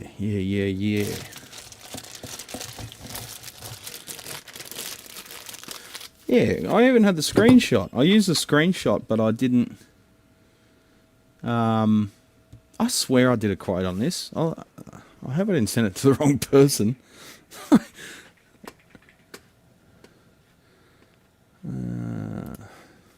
So David Eden World Tour WT800, one of the modules is dead, with some pretty visible faults. Panny boy, focus for me, would ya? Where's my blue pokey thingy? Blue pokey thingy, wherefore art thou?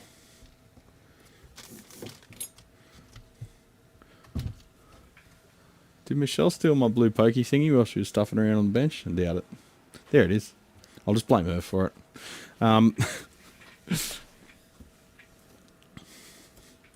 So we've got a transistor completely blown apart. See that? That's the two halves.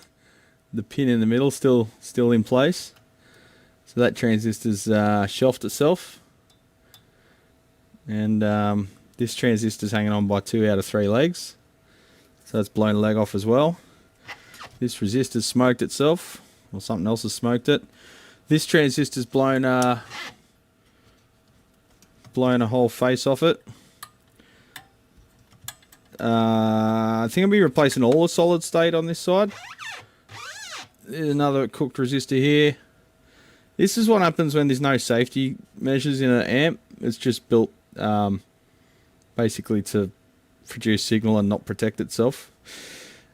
That's why it's such a small PCB. You look at a 800 watt PA amp, and there'd be about 4 times this amount of components on each side because half of it's dedicated to detection and protection, DC detection and overload detection, you name it, safe operating area protection. There's quite a bit of circuitry and just maintaining all that stuff, but the simple musical instrument amps usually are basically an application data sheet turned into an amplifier. Like here is technically all you have to do to make an amplifier, but we don't recommend just doing that, and then all amp manufacturers just do that. So you can see the driver here had its whole face blown off as well. So yeah, all of these are short. I think on one side, maybe both. Did measure them, so we pretty much got to fully rebuild one of the modules. So a bit costly because you put it back together. Yeah, that's a hard short there.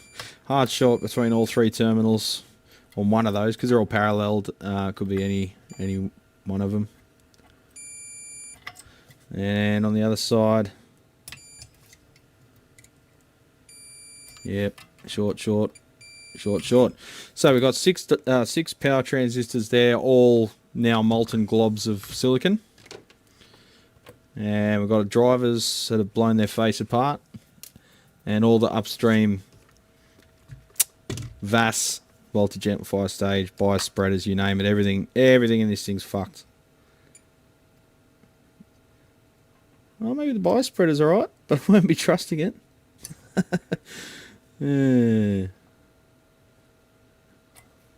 Shorty McShortface. Yep, you're shorted too, even though you're the best looking transistor on the board, you're a hard short. So yeah, pretty much need to rebuild this whole thing. Various passives as well, as every transistor on the thing's suspect now. I've been at, yeah. The thing is, he's been using the thing, and the other module's fine. So that is good, because with stereo amps, you can use the other side as a reference if you don't have full documentation. But I believe I do have a full schematic for this one. Pretty significantly annotated one too. So we should be able to rebuild this one, but there's always going to be secondary issues. You get the thing up and running, you've tested everything passively, but then you put it together and find out one side's clipping earlier than the other or something like that. So then you inevitably, once you do get it up and running again, there's always extra work to be done to get it performing like it should. But yeah, he's been using it with the preamp and that side. He's just disconnected, like this plug was just undone, which goes to the power supply down there. And does that carry the audio too? No, so that's just the power supply, and the audio would be on this one. You can see he's cable tied it off and just disconnected the module. So yeah, he's managed to keep gigging with it. So that means the preamp's probably fine and the other module's probably fine, but we'll test them as well. So what do we got for that? Let's just take a few photos, and I've got the schematic for it. So between photos and a schematic, I should be able to piece together an estimate for him without too much trouble. So they're those Sanken fucking transistors which love to blow up because all of the ones out there are fakes.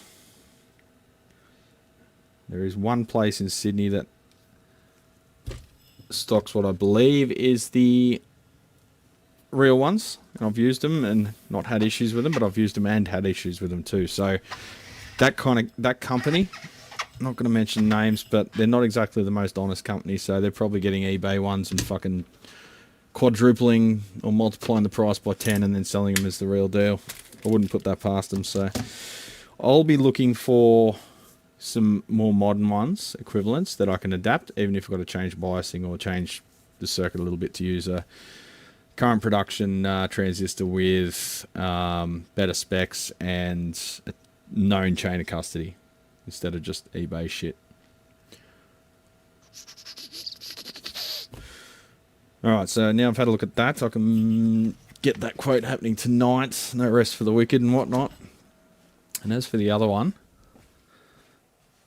I believe it had some damage on the effects loop board, was it?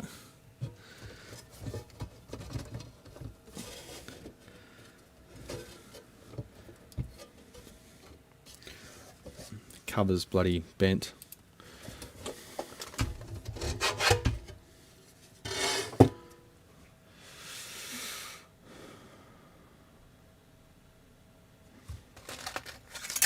You motherfucker. Lid came off the screw box.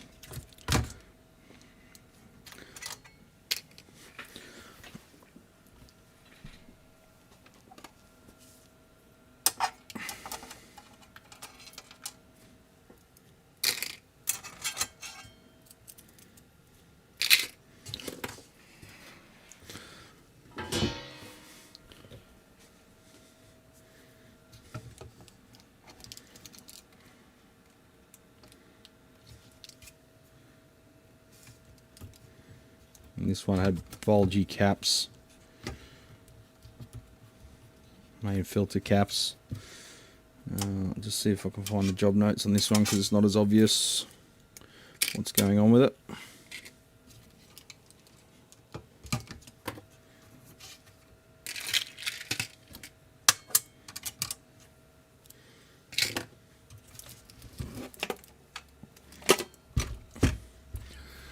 Notey McNote face.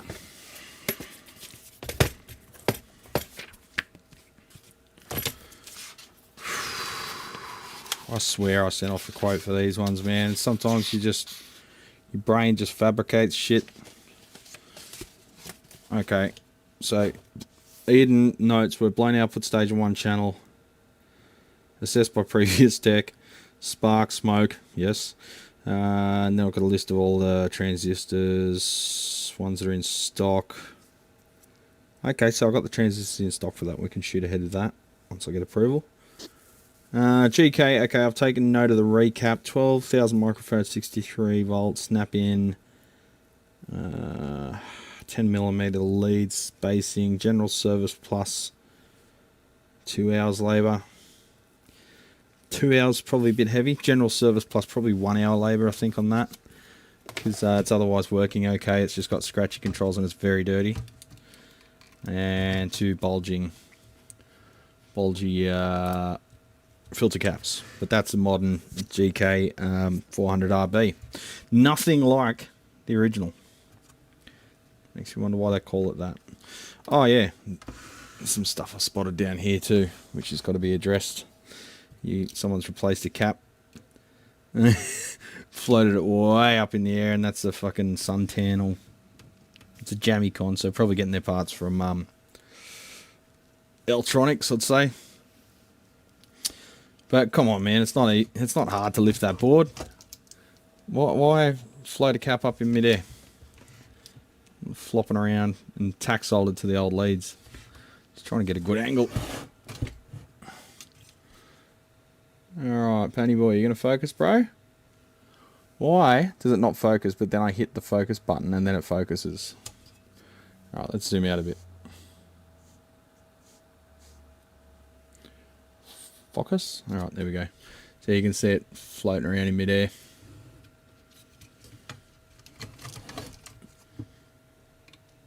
And that cap there, soldered to the old leads. So they must have crushed the previous cap with their pliers. All to avoid just undoing 4 screws or 6 screws and lifting that board. Strange. But anyway. Someone's hardwired the terminals from the toroidal, and then they've heat shrunk them, but then they haven't shrunk the heat shrink. And they're probably just tack soldered, so I'll desolder that connector, run the wires actually into the board, get rid of the heat shrink and everything, and just hard solder them to the board. Nippon Chemicon, good brand, but they've reached the end of their life. There we go. Old Penny Boy. Sometimes it doesn't know what it's doing, and then bang, it focuses. Anyway. Alright, I'll just check. I might have those caps in stock. Let me have a look.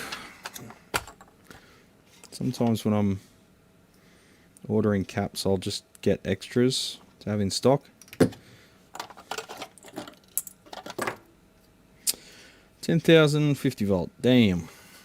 We want 12,000 63 volt.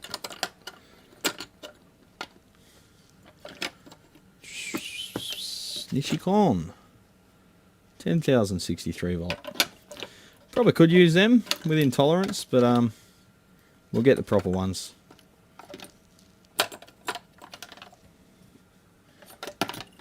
What's 2 microfarads between mates? You know? At the end of the day, the fat lady sings.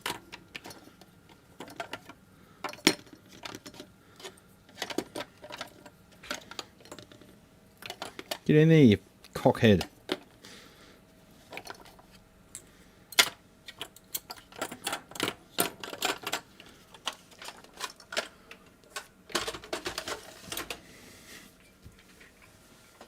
Alright, fire those quotes off ASAP. Now the reason that lid came off, because it's not suited to that container. So I'll just pop a bit of tape over that so it doesn't happen again.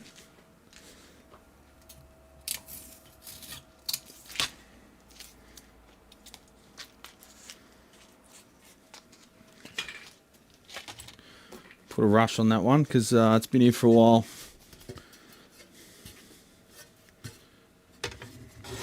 See if if I can get those decent quality caps from RS Components, because they're maybe able to ship overnight. I can get them here for Tuesday. Get them installed. Sky's looking dark out there. There's no storms predicted though. It's changed. The weather's changed. It was sunny when I came here. Yeah. Might be some out on the coast. I don't think we'll see anything out here though.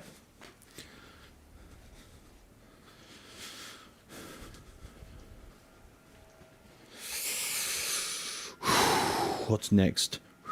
What's next? We have a QSC. I'll just get rid of those. The old cooked valves. So I had a supersonic here. Let's just run through what I did on that actually while it's handy. The land of 1,000 valves. 8 friggin' 12A series valves. So we've seen these. They're actually not bad sounding amps. But again, usual Fender. Similar to the reissue series issues. This one had some pretty cooked looking valves, but I chucked them in the tester. Although they look fucked, they actually balanced up and conducted reasonably well. A little bit cold, like had to crank the grid voltage down a little bit. Or up, I guess you could say, closer to 0 to get them to conduct, but when I did that, they did conduct readily. So I didn't itemise them on the quote, but when I fired it up, it was only putting out about 20 watts. It's supposed to be a 60 watt amp, and although all the voltages were good, just couldn't get the output up, and the bias range was, well, had to be modified because it was only sitting at around 20%. So I popped in some new valves and the power went up back up to about 55 watts, which is pretty nominal for these. We've got some new tongue soles in there. Fucking expensive, but I'm finding these, well, I don't know what their current production's like. I've had these in stock for a while, but the tongue soles seem to be the way to go for combos. The 6L6 GC STRs, because they don't seem to go microphonic like the JJs do. In all other cases, in heads and whatever, I use JJs because they're cost effective and reliable, but they do go microphonic in a combo, particularly high power combos, which 6L6s tend to be. So I've gone with tongue soles in these, and we'll see how they go. I might get a few more sets of them. They're not cheap, but you're not dealing with issues. But I have heard that they're starting to go a bit funky now, so can't win. Scott Berkeley, how are you, mate? What's going on? So we did a recap to this one. All the axials and the radials that are near heat, and the bias supply. A lot of the bypass caps and whatever stay good for a much longer period, but these are the same old issue with the IC brand caps leaking their schmoo out the terminal ends. Same old story. So another tech bit in here, did some work which was okay, and some stuff I thought could do with improving, so I did improve on it. The usual stuff for the low voltage power supply.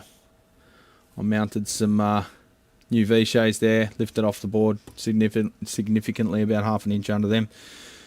Put some very narrow filter caps in there to keep them away from the heat, and away, yeah, just basically keep them away from the heat sources, being a smaller diameter. Fuck all y'all. What? You right? Are you going to stream today? What do you mean? I am streaming. Oh, you're talking to Dunn, right? No worries. Looks like it's coming from the west. You are on the far north of the storm. Ah, okay. Thanks for normally I'm the one doing that, aren't I, Mark? On Lyle's stream talking about weather. Oh yeah, we might cop something. It's funny how it's developing over the coast when it hits the humidity again. So have a look here. You can see we're right here, but see it goes around us. It always seems to do that, eh? But there's a bit happening out here. We might get a bit of that. Not much behind it though. So if you look closely, We're like right here. It's the ones I'm looking out because my shop looks out to the coast, and I'm seeing these clouds developing once they've gone around us. Because God forbid we get some rain. Yeah, you might get a bit of thunder from that. I was looking at the weather, and all day it's been saying no thunderstorms, but now it's saying very high chance of showers. What about Penrith? We're sort of in between the forecast areas. Chance of showers, no mention of storms though. So warning, no storm warnings. Oh, we'll just keep an ear out. Hello. Feel a bit short. Yeah, wind's been crazy here last week or so. So what's the other thing onto to the reissue ones? This, you can think of this as a reissue amp, basically the same stuff. So we've got, I moved the screen grid resistors to the valve socket and upped them to 1K. Moved the flyback diodes.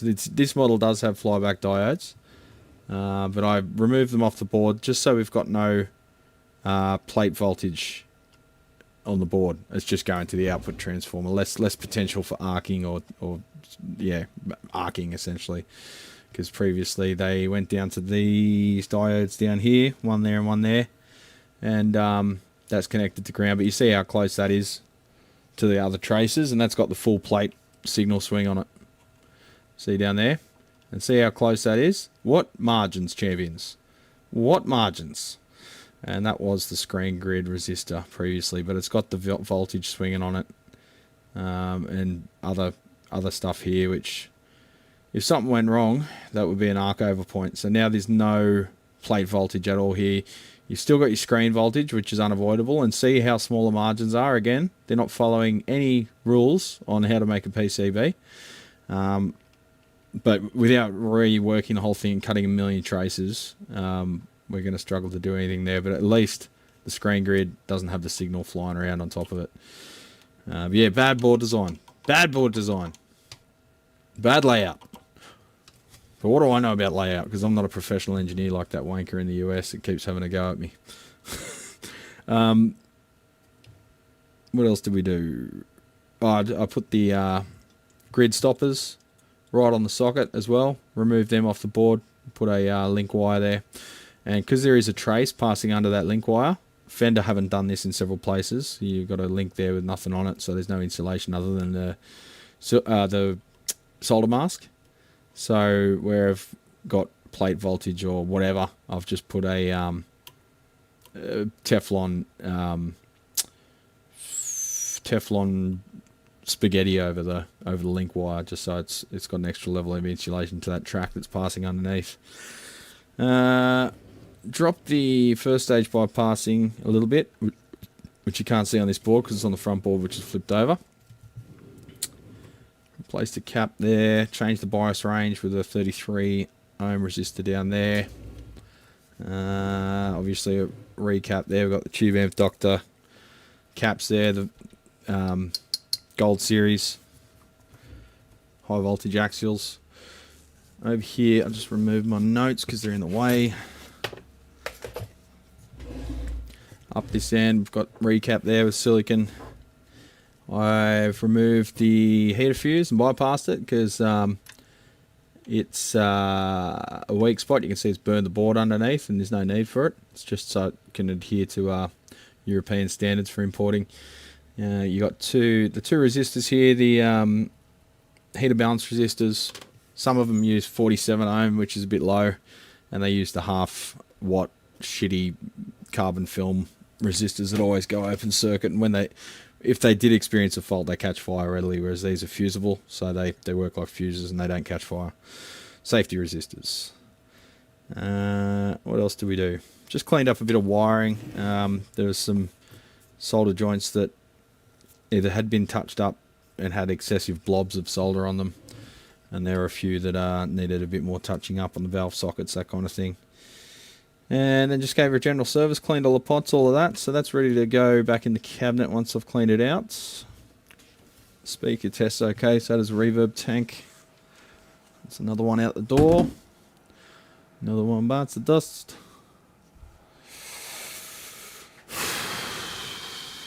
What are we going to look at next?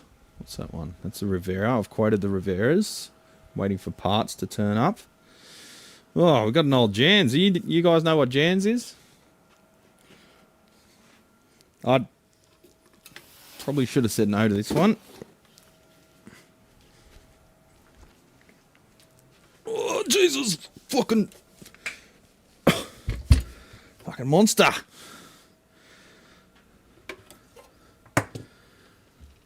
So Jans... Oh, someone retracted a message. Hopefully it was just a typo. Jans was a... like a hire company. But they also manufactured high-powered stuff when... basically it wasn't available here because of tariffs and whatever. So in the 70s... big gigs like Akadaka and that, all the backline and everything, and all the PA and lighting equipment, all the power distribution, everything was from Jans. They pretty much ran the bloody entertainment industry in Australia for a while there, and they're still operating to a degree. I think they're mainly doing installation stuff now. But yeah, they were the go-to for high-powered amps back before, you know, you could get Crown or whatever over here, sort of on the cutting edge. Built like brick shithouses, but somewhat out of their time now. What am I trying to say? Obsolete, old school, old fashioned.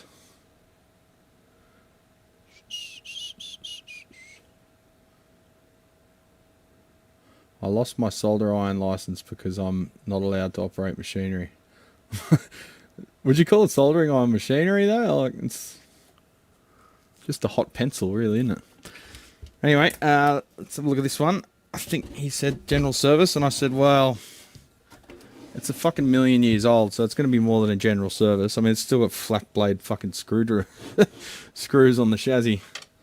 So I said, I'll take it just out of interest, but I don't know that there's anything I can do for it, because it's probably got old TO3 style transistors that are now obsolete. So if there's anything wrong with them, you can't get them. You're trying to substitute stuff and having to modify the circuit. It's just, you end up just for a fucking amp that weighs a ton. Ah, oh, gotcha. Arse hat. Been opened a few times, tell you what. Oh. But not for a long time though. I'm not even plugging this thing in because if this is short circuit, it's going to go bang. You can see the top's all dented in. The transformer's got like a square that's not dented, so she's been thrown in and out of trucks for many, many years.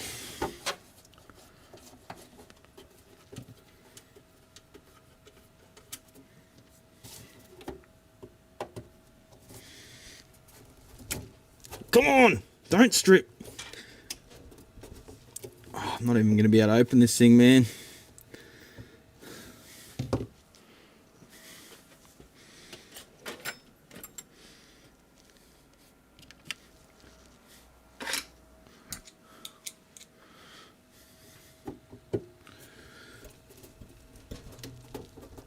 Oh, you fucking cunt. No. Oh, fuck.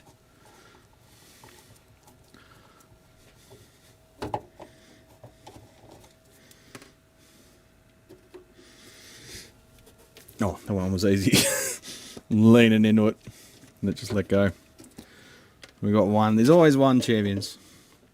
I think I dropped a C-bomb there. Sorry about that. Why are the two rear ones really hot?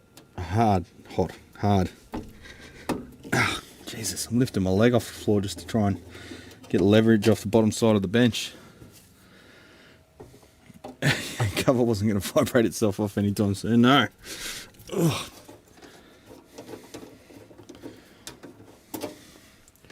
It's just like applying torque but also pushing down is like...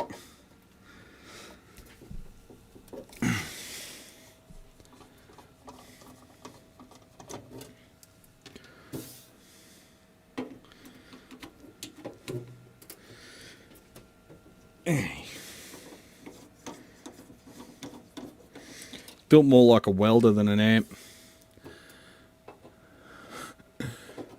we'll put the fire axe through an alarm panel.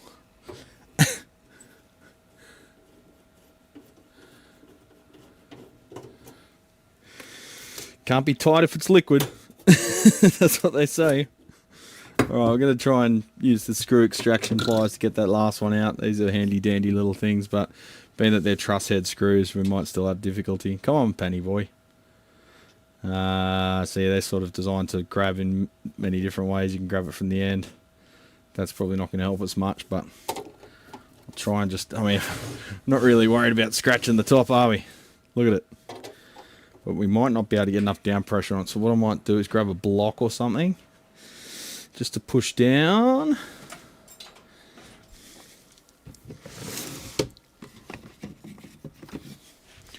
Right, so if I put that there, put the block on top, squeeze fuck out of it. Nope.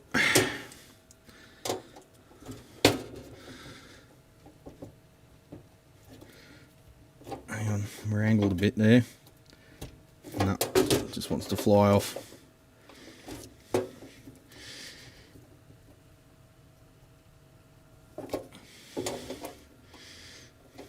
It's just nothing to grab. Oh, got it. Just had to use the end on. These things are lifesavers, man. You got to get yourself a pair of them. There's a 200 watt gun slave amp for sale up north. Seller is refusing to ship on the grounds that it probably weighs as much as the courier van. Yeah, gun. So that's all valve too, isn't it, Lucas? I thought you were up that way, mate. I thought you were up in Queensland. Maybe far north.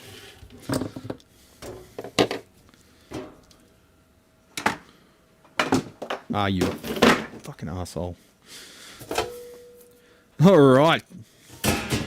Cutting edge technology. Jesus. Have a go at it, champions. So this was cutting edge shit back in the day. We've got a dual layer circuit board there. We've got a interfacing clips between the two. I should check this isn't charged because it's probably got enough voltage to kill me if it is. The transformer looks like tar's melted out of it. So it's gotten hot. But the transformer looks like something out of a welder. We've got no schematics, no silk screen, no solder mask. Looks like in-house etch boards. All the components are rusty as fuck. You got... Where the fuck are the transistors?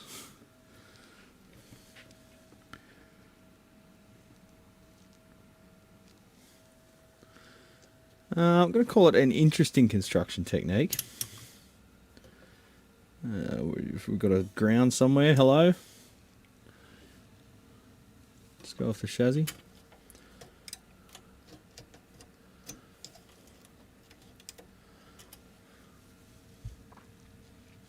This thing is so filthy, man.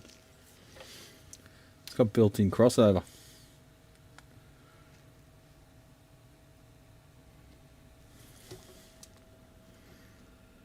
No voltage there. So the first questions are, where the fuck are the filter caps? Second questions are, where are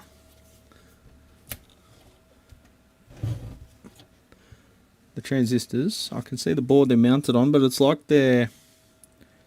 So it's a weird honeycomb heatsink. It's fan forced from the back. Then you got little tunnels underneath. See down there? And seeing. So this whole back plenum is pressurized by that fan. Then it goes in, seems to pass through those little extra plenum, air boxy things down there, which are hollow. And then there's like a heatsink honeycomb. See that? And passes through them. Probably not the best way of doing it, but probably, despite it being a pretty small cross section, there's probably a fair bit of surface area there. But yeah, old school as fuck. Just cleaning this thing's probably going to take the majority of a day. So I'm going to call it, not do anything to this. But it's an interesting bit of kit. I think that these boards might come apart if you just take out, see these, they're just like link boards.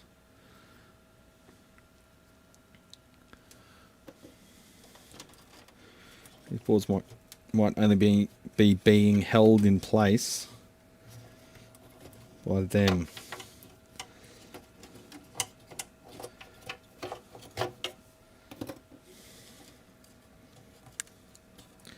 Yeah, people just bring this kind of stuff in, and you try to explain to them, yeah, it's probably not worth fixing. They're like, oh, just have a look at it, you know, see what you can do with it. It's pretty old school.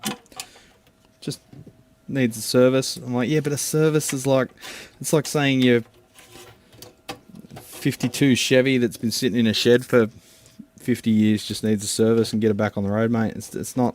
It needs a full restoration and updating to be able to utilise modern components and tracking down parts and taking shit apart and cleaning bearings and flushing stuff and ultrasonicking things. And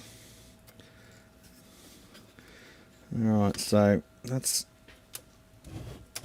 the output device board.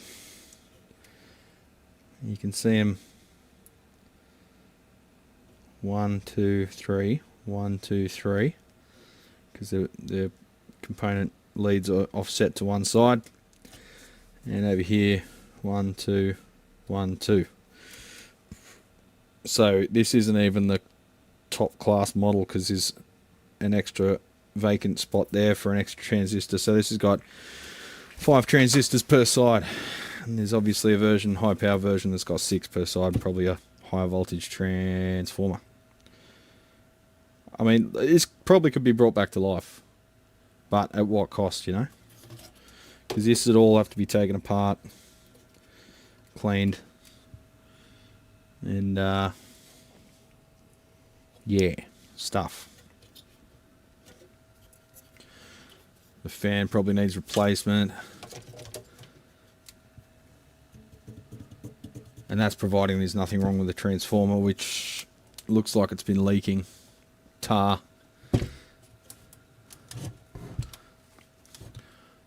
Yeah, back in the day, if you saw a bloody Akadaka show or something, it was probably using one of these. Let's look up the history.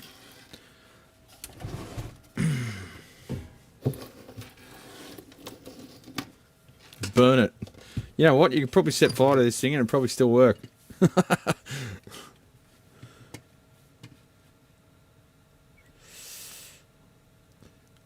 I used to be in a band with Brad, and for a couple of songs we created experiment parts of songs where Brad would take an amp apart and fix it on stage. Salt out around him. No, he didn't. I have fixed amps just when I was like amps and pedal supplies and stuff when I was just sitting there watching the band. I'm like, let me have a quick look. And it's like between songs. And I get it back on the road and everyone thinks you're a fucking MacGyver when you do that shit. You get shouted beers and stuff. Jan's J700. See, it's only a 700 watt amp, man. Oh yeah, we've got a service manual straight away. First, PA amp def. Okay, let's click that because it looks funny. Let's desk share first. Sorry. PA amp def. J400. So this is Jan's current website. Jan's J1000. Okay, so this is a J700. They had a J1000 and a J400. So that's probably just, yeah, different amount of output transistors. So this is Jan's now. They're a distributor. They do Jan's. KRKL acoustics. Sure. Yeah, a bunch of other probably installation stuff. Dynacord, Electro Voice, we know them. Furman. So they're just a distributor for Australia. Let's see what Jan's products there are now, because they still manufacture stuff. I think they did speaker boxes and fetching data.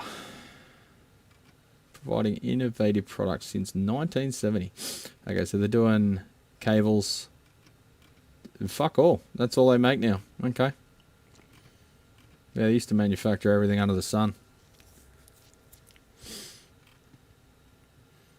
All the other companies that came out and taken over. Was sumping into a Jan's J400 the other day via a desk during a Pod XT live test out. Was sounding good, turning up a little louder, a bit louder, more louder. Grr, one of the speaker cones pegs back all the way hard. The speaker's okay. I tested it with the other side of the amp. Guess this means the other side has DC or dead output transistor. Yeah, that'll do it. Shorted output device, hard short to one of the rails. And that's a good way to blow up speakers.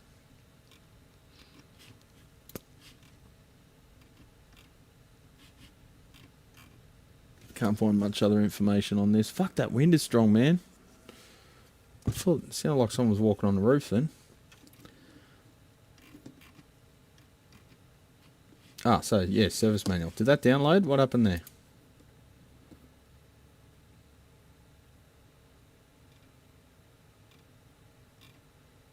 Okay, so someone just asking for one. Sorry to revive your L3. Doug Ford. That name rings a bell. Ah, that's where the name rings a bell. EEV blog videos. Yeah, because he also, I believe he also designed the PA system for our trains in Sydney. Maybe other states as well.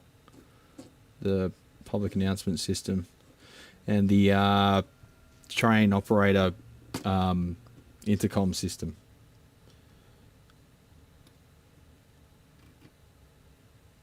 Okay, rabbit hole encountered. I'll look into that and see if I can find more information on this amp, but yeah, it's probably not something I want to repair. Looking for a Gen 700.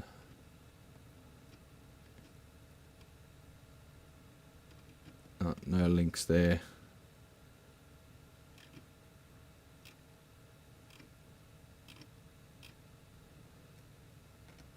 That's what we're looking at. Right, so everyone's saying DC offset.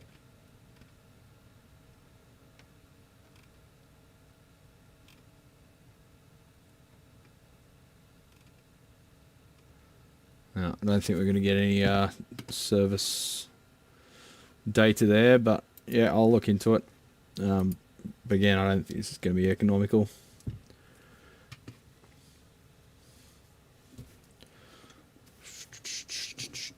Alright, where are we with the chats? Nuke the fucker. Maybe cost effective for retired unemployed DIY. Yeah. Retired unemployed DIY crackhead, maybe. Dynacord stuff these days are nice. Yeah, Dynacord stuff's pretty solid.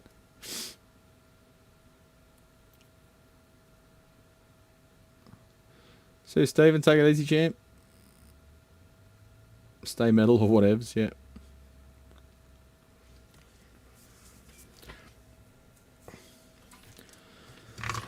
Filthy. It's almost to the point where you just hose the bastard out.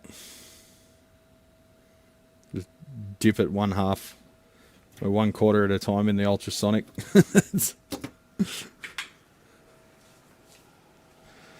More solid state boringness. Got to get these out though because people are complaining.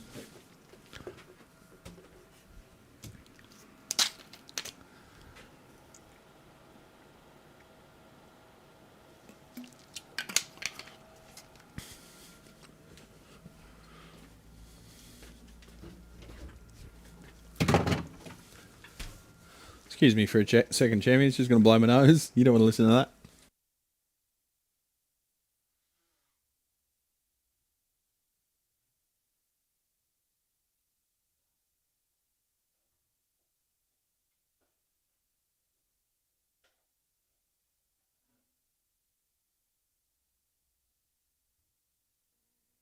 I'm going to eat an Anzac cookie.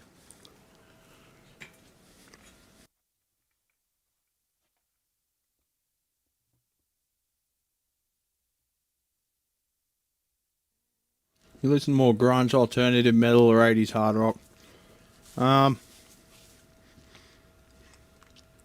Probably grunge and doom, stoner metal.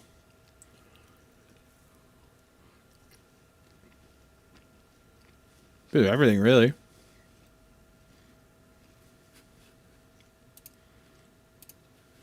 Don't want to hear me chewing.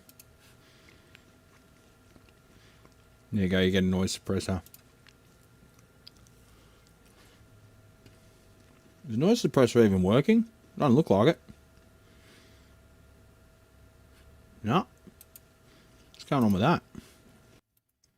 Yeah, I just hit engage and it didn't engage. Weird. See you, Mark. Enjoy your flight, mate. What movie are you going to watch?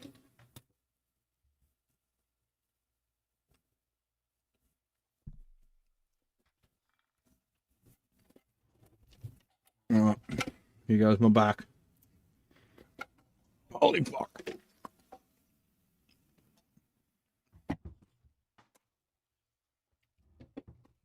That is heavy. Righto, I'll just get a container for those parts. Do I have one? Yep, one left. My whole workshop's closing in on me. I'm going to have to just send some stuff back, I think. There's stuff I just don't want to look at. I said yes to it. Or I said I'd have a look, but it's just, I need it gone. It's not going to be economical to look at, even. I need to just focus on the economical jobs at the moment, because it's too busy. Alright, QSC K10.2. Out of warranty. Now, with the QSC, they've got a 5-year warranty, but only if you register with QSC, not with me. I tell people when they buy a QSC product off me, make sure you register. I remind them, I put it in the email, I even ring them, follow them up. Yeah, I'll do it. And they never fucking do. And then if something goes wrong with it, 4 years later, you're on your own, whereas you would have been covered with warranty if you registered with them. So if you are buying a QSC product, I believe that's an international thing, not just Australia. Make sure you register it. You get extra cover. Free of charge. Power on. Lights on. Display on. Oh. Buzz in the tweeter and then power cycle. Buzz in the tweeter, pop in the woofer and power cycle. Same again. So it's power cycling. Generally with these, you just get a new module and just put the new module in. We'll have a quick look. See if there's anything obvious like bleeding caps or something. Like a lot of products, especially for installations, these tend to be switched on 24/7. Like the bar staff doesn't know where to turn them on and off. So you run through the hours of the caps and stuff pretty quickly, even if they are like long life electrolytics. In a basic sort of, well, basically I say use these for portability, right? If you've got a installation system, I'd probably one that's meant like on all the time, like not a live venue, but like a bar or something. And you just got ones that are on 24/7. I'd suggest probably getting a separate amplifier and running a 100-volt line to all your speakers if it's not super high output. If it's just background music systems like that, because if anything goes wrong with the amp, you're just replacing one amp, not all the speakers or their modules. QSC makes quality stuff or not? Yeah, they make quality stuff, but everything fucks up eventually. They don't make magical caps that last forever. Or, 500,000 hour caps. And let's face it, they are still built down to a price. You're talking, they're not cheap, but they're not a $10,000 DB tech. So yeah, everything fucks up eventually. The thing is, these days the performance is so high on these things, with the crossovers and the DSP and everything. You're getting a lot of bang for buck. There's such high performance, high sensitivity speakers compared to the old passive stuff. But the sort of compromise there is they are pretty complex systems and they don't last forever. They're jamming a lot into a small package. Oh, you hope to sleep. Okay. You guys have gummies over there, don't you? Are they legal? You just take one of them and bliss out. It'd be pretty fucking fuzzy at the other end though. Another screw hiding there.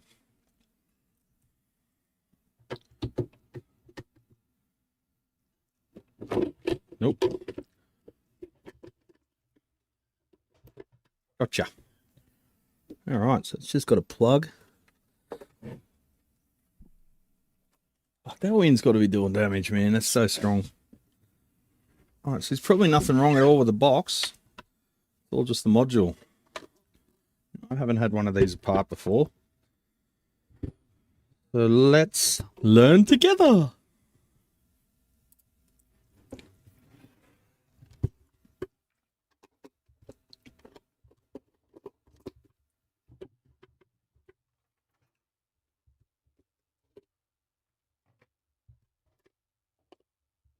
One more screw. Is that part of that assembly? Looks like it.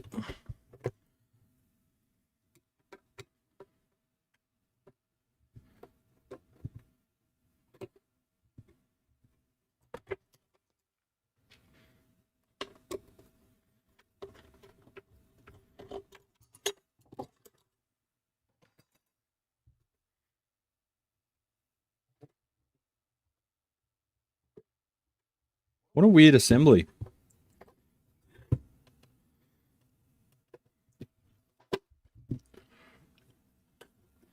Okay, you keep your secrets.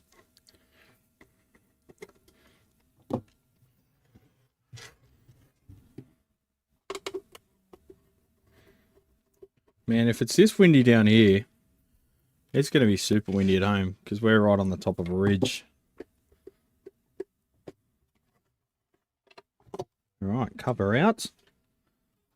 Strange having a cover even though it's housed in its own little cavity in the back of the box. It's isolated from the things and stuff. Alright, so DSP and then power module. So here's the DSP input module. See some analog devices, chips there. Nothing visually wrong, and like I say, that it is starting up, but something's power cycling. Now the tweeter and the woofer seem to be okay because they produced a funny little buzz there when the system rebooted itself.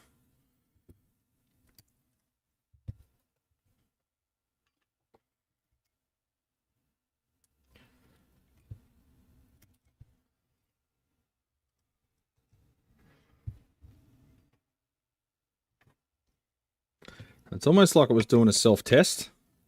And it detected something and then restarted.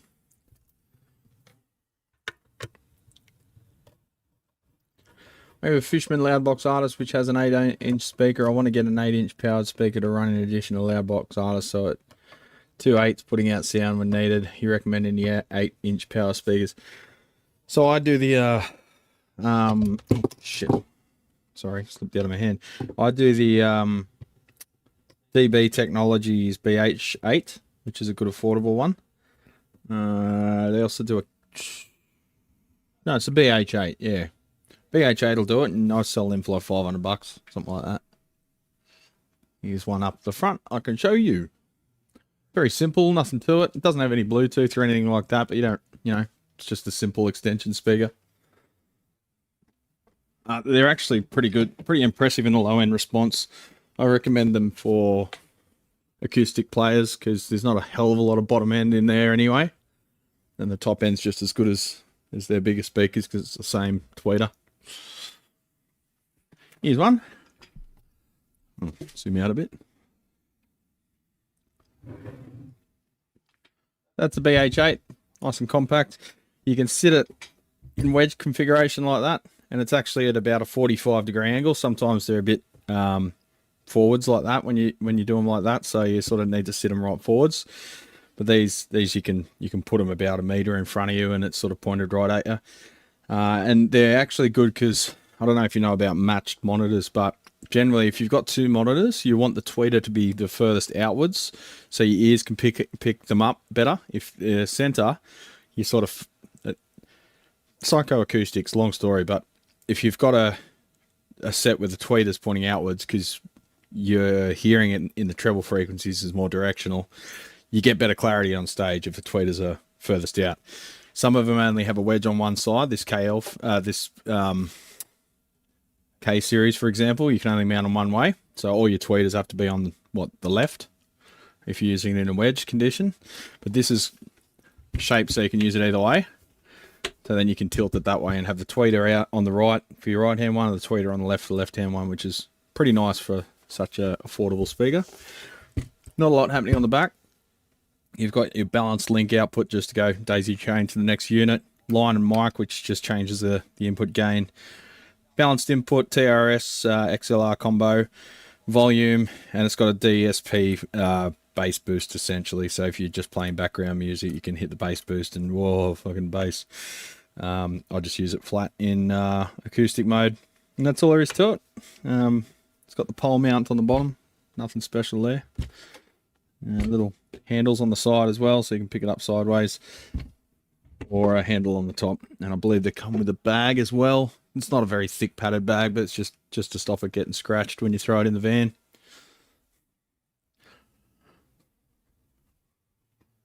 So retail, I think they're $5.95 or something, and I've got them for $4.99. I'd ship you one, but you know, just get on your local DB Tech dealer.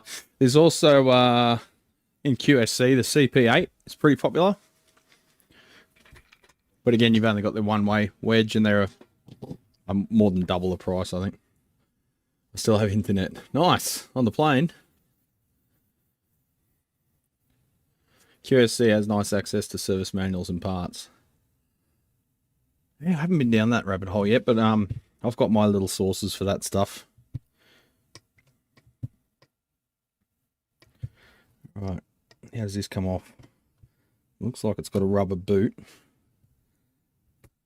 Yep, that pops off.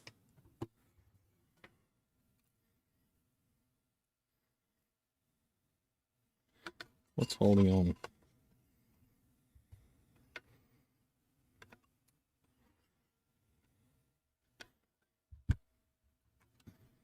Looks like the ribbon cables biting us, so I'll just snip off those cable ties. Just want to be careful and not force anything with these modern things. Last thing you want to do is have to be trying to recreate a ribbon cable or something.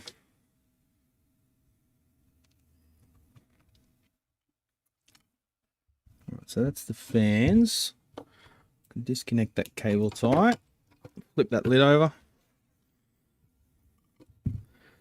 and that's what does everything, champions. Well, the outputs anyway. Almost looks like a bloody car computer or something.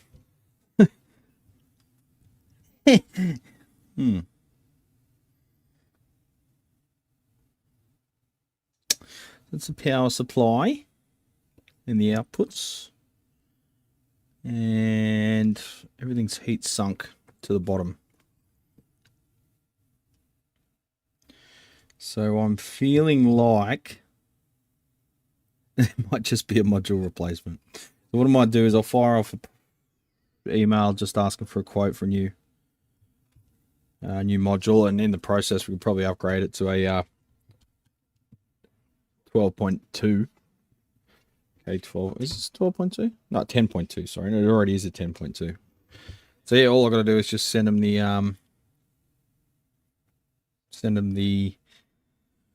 serial number and just get a quote for a new drop-in, and that'll be the worst case price. So if he doesn't want to go ahead for that, then I won't even attempt to diagnose the unit itself, because if I go down the rabbit hole of trying to diagnose if there's one of the power rails is cycling or whatever, and we can't find anything, then we've got to replace it. If that's not in his budget, then we probably don't want to look at it at all, unfortunately. Because yeah, we can't really access down there without removing the devices from the heatsink.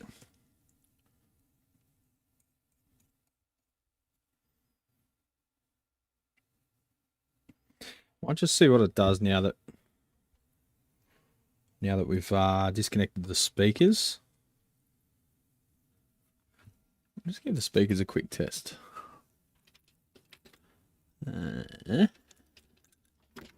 Just with the signal generator.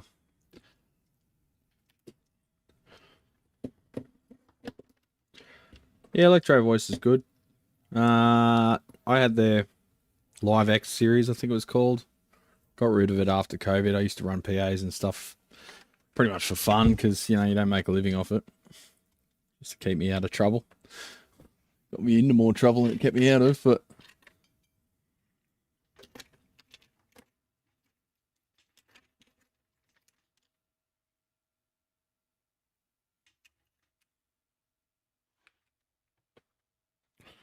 Alright, first I'll test what's what with the multimeter.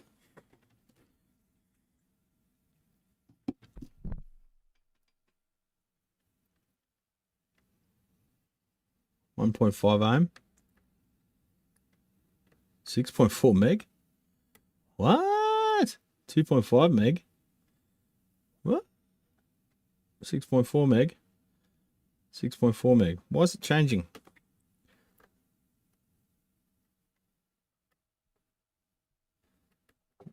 Is that the front indicator? 13.5 ohms. So why is one of them like 1 ohm? I wonder if we have a short up there. That's the woofer.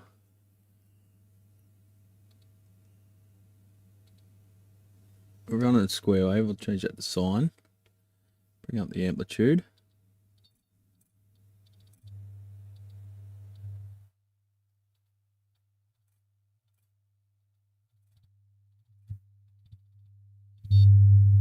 So it might be a 4 ohm driver.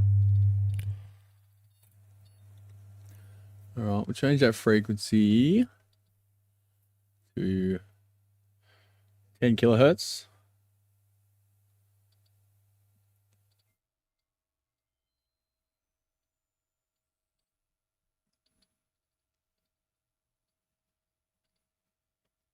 Tweet is working.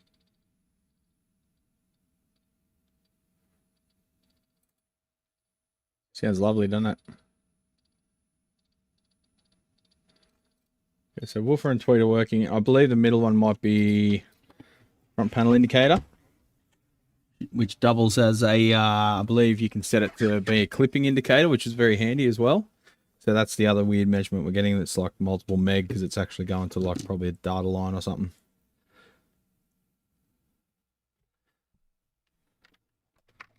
So it looks like the speakers are functional. So I guess we'll try and find some documentation on this one and just do some cursory measurements just to see if we can find a rail that's short, which is more often than not the cause of power cycling. You've got a short on one of the low voltage rails. We do have some test points down there we might be able to glean some information from. And just ask around with my mates if you guys have experienced the same thing and if you've solved it, or just replacing the bucket, the whole thing. Even though 99.9% of it's probably functioning fine, there's just one component in there somewhere which is giving up the ghost. That's what's sad about these units. There's so much going on that if anything goes wrong, you got to replace the whole thing. But like every component out of the thousands of components that are in it, hundreds of components that are in it, every one of them's fine except for one. But just finding it is fucking... Once you do find it, though, it's incredibly gratifying. That's why sometimes I enjoy these kind of repairs more than I do vintage amps. More satisfactionage. It's a satisfactionage. Look at my head. Shiny fucking stupid bald head.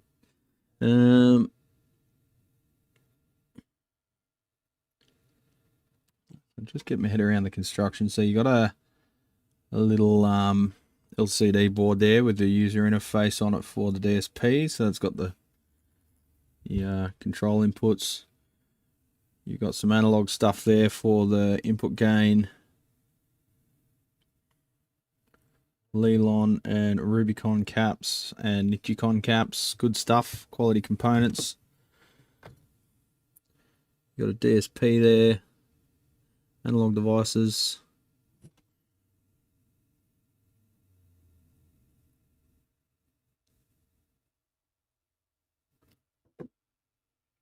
S&D caps don't look like they're leaking or anything.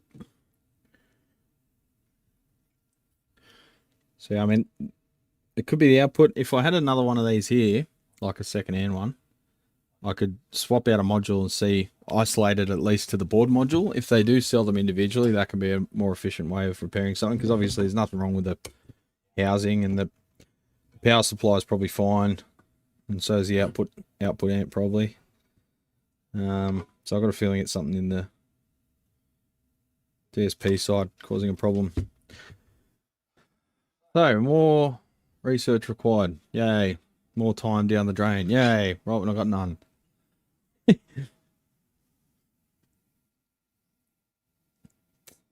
Alright, what do we want to do next? I have to pack all this up. Probably do that tomorrow. Gonna be closed tomorrow, but I'm going to come down anyway just to tidy up some loose ends. It's getting really dark outside. I've got a feeling that storm's coming despite no forecast of such. Yeah, we're about to get rain. Let's look at the lightning. See if there's any lightning in it.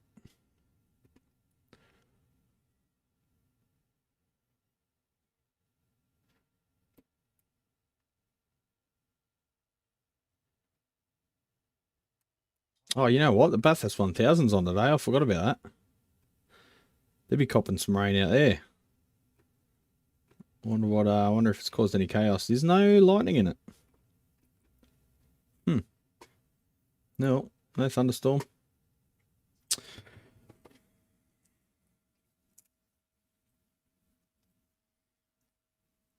I don't know, champions. All I got is, let's see if I've got a data sheet for this thing.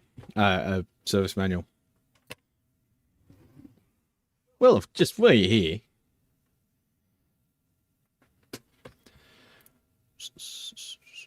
Must be getting pretty late over there, yeah? In the States.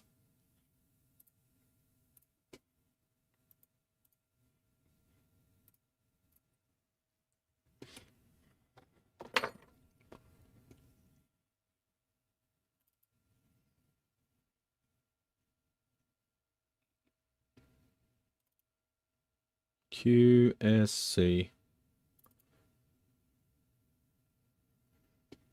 K series speakers.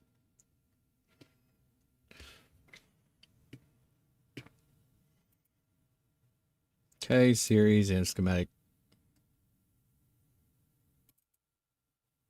K series service manual.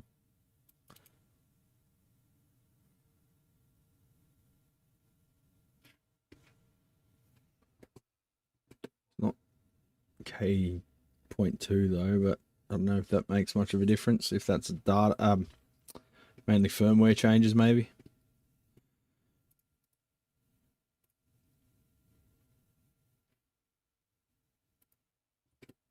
Okay, only 5 pages. Okay.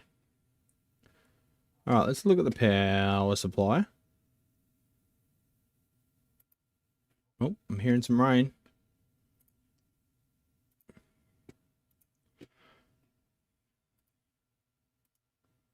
Universal input power supply. Universal input means it senses the voltage and changes its duty cycle to suit. Is my audio still good? Just noticed it's not visible on the camera. Yeah, it's cool. All right, so mains input, that's your active there with the fuse on it. Neutral there, common mode rejection chokes. Bridge rectifier. Primary capacitor. Capacitors.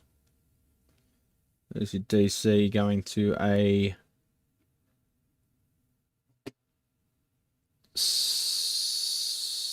single-ended switcher. Use all your control circuitry for that.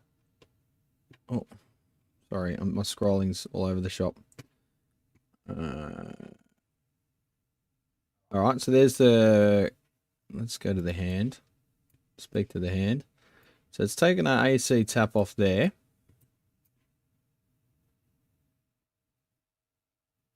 The neutral. Oh, it's using that as the other. Yeah, because it's not attached to ground.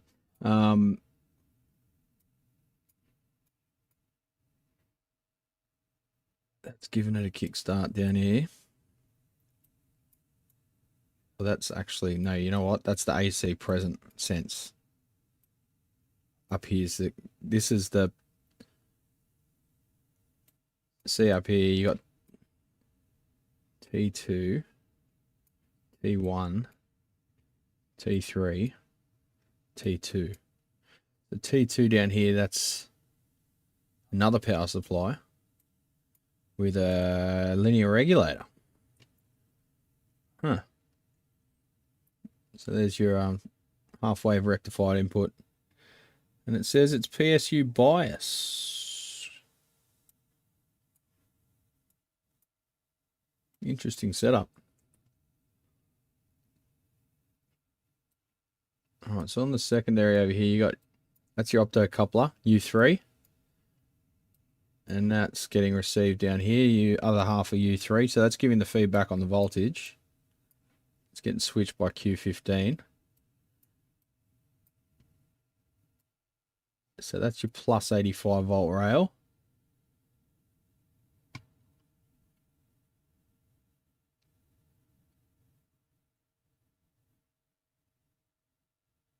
That's your minus 85 volt rail. So there's your two main rails. And then here's an auxiliary rail, plus 7. So that's probably getting regulated down to 5 volts on the DSP board. And a plus 12 volt. And then you got your plus minus 15 volt here as well. So quite a few rails. That's for your analog circuitry. And that's fused as well. So I guess the first thing just to test is that all the rails are present. Obviously they're all going to be power cycling because the thing's actually fully shutting down. But there might be one that's either not coming up and it's timing out. You'd like to think the thing would give you an error if that was happening, rather than just shutting down again. But if it is a short, it doesn't have the ability to shut off each of these individual rails because there's no MOSFETs in line with any of these rails. So the next best thing is shut off the primary. Where does it do that? There's no relay. It just shut off. Yeah, it just shut off the MOSFETs and power it down. So yeah, monitoring all of these rails, finding out which is either not coming up to voltage, or which is flinching first, or which is unstable, and that will focus. If it's on a 85 volt rail, chances are it's on the output board. And if it's on one of the 15 volt rails, it's on the analog board. If it's on the 7 volt rail, it's on the DSP board. Well, yeah, it's the same board as the analog stuff, but yeah. So, you know, that's how we'll start, I guess. And from there on, we'll just see what we can glean from the internets. QSC got bought in 2024 by a lighting building management company. Ugh, is that another private equity situation? Are they going to be dog shit soon?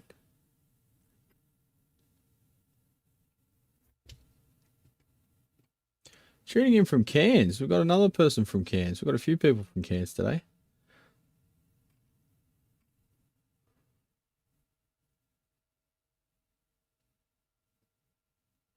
Are you a tech?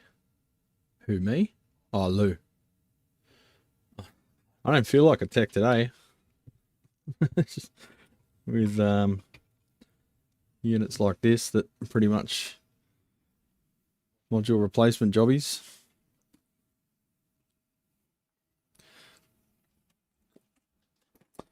Anyway, champions, I might let you go and enjoy your Saturday evening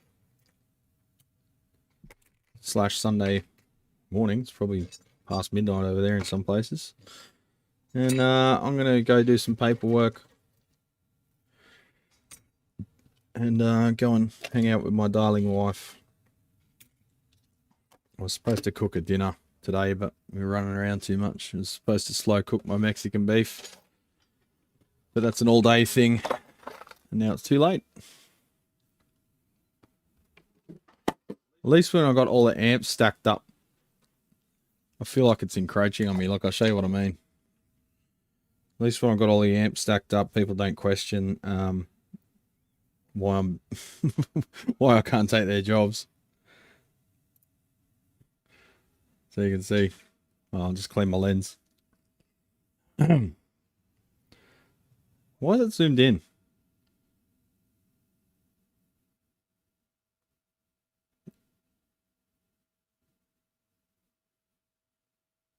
That's more like it. You can see it when you walk in. There's just shit everywhere, so no one questions how busy I am when I say I don't want to take their job. That's the workshop at the moment, and that's because the storeroom's full. Fucking silly. There's the old dick lamp doing its job. It's gone real dark outside, real threatening looking.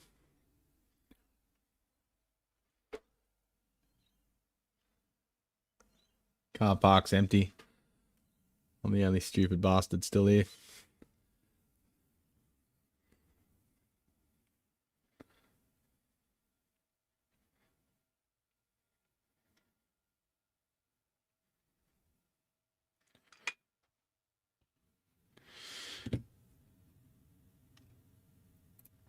Anyway, take it easy, legends, and I'll oh, memberships, yes, thanks for the reminder there, Chris.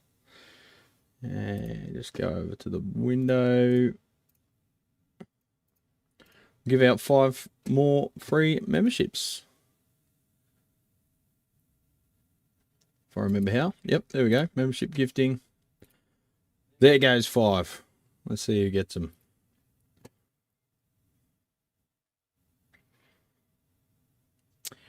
Captain Grumpus, I remember that. Oh, Jimmy Max got one. Some YouTube music. What? someone's named their account YouTube Music. I wonder if that's a bot. Fuck, I could have just gave a bot account a membership. Oh no. Get rid of the unflattering light.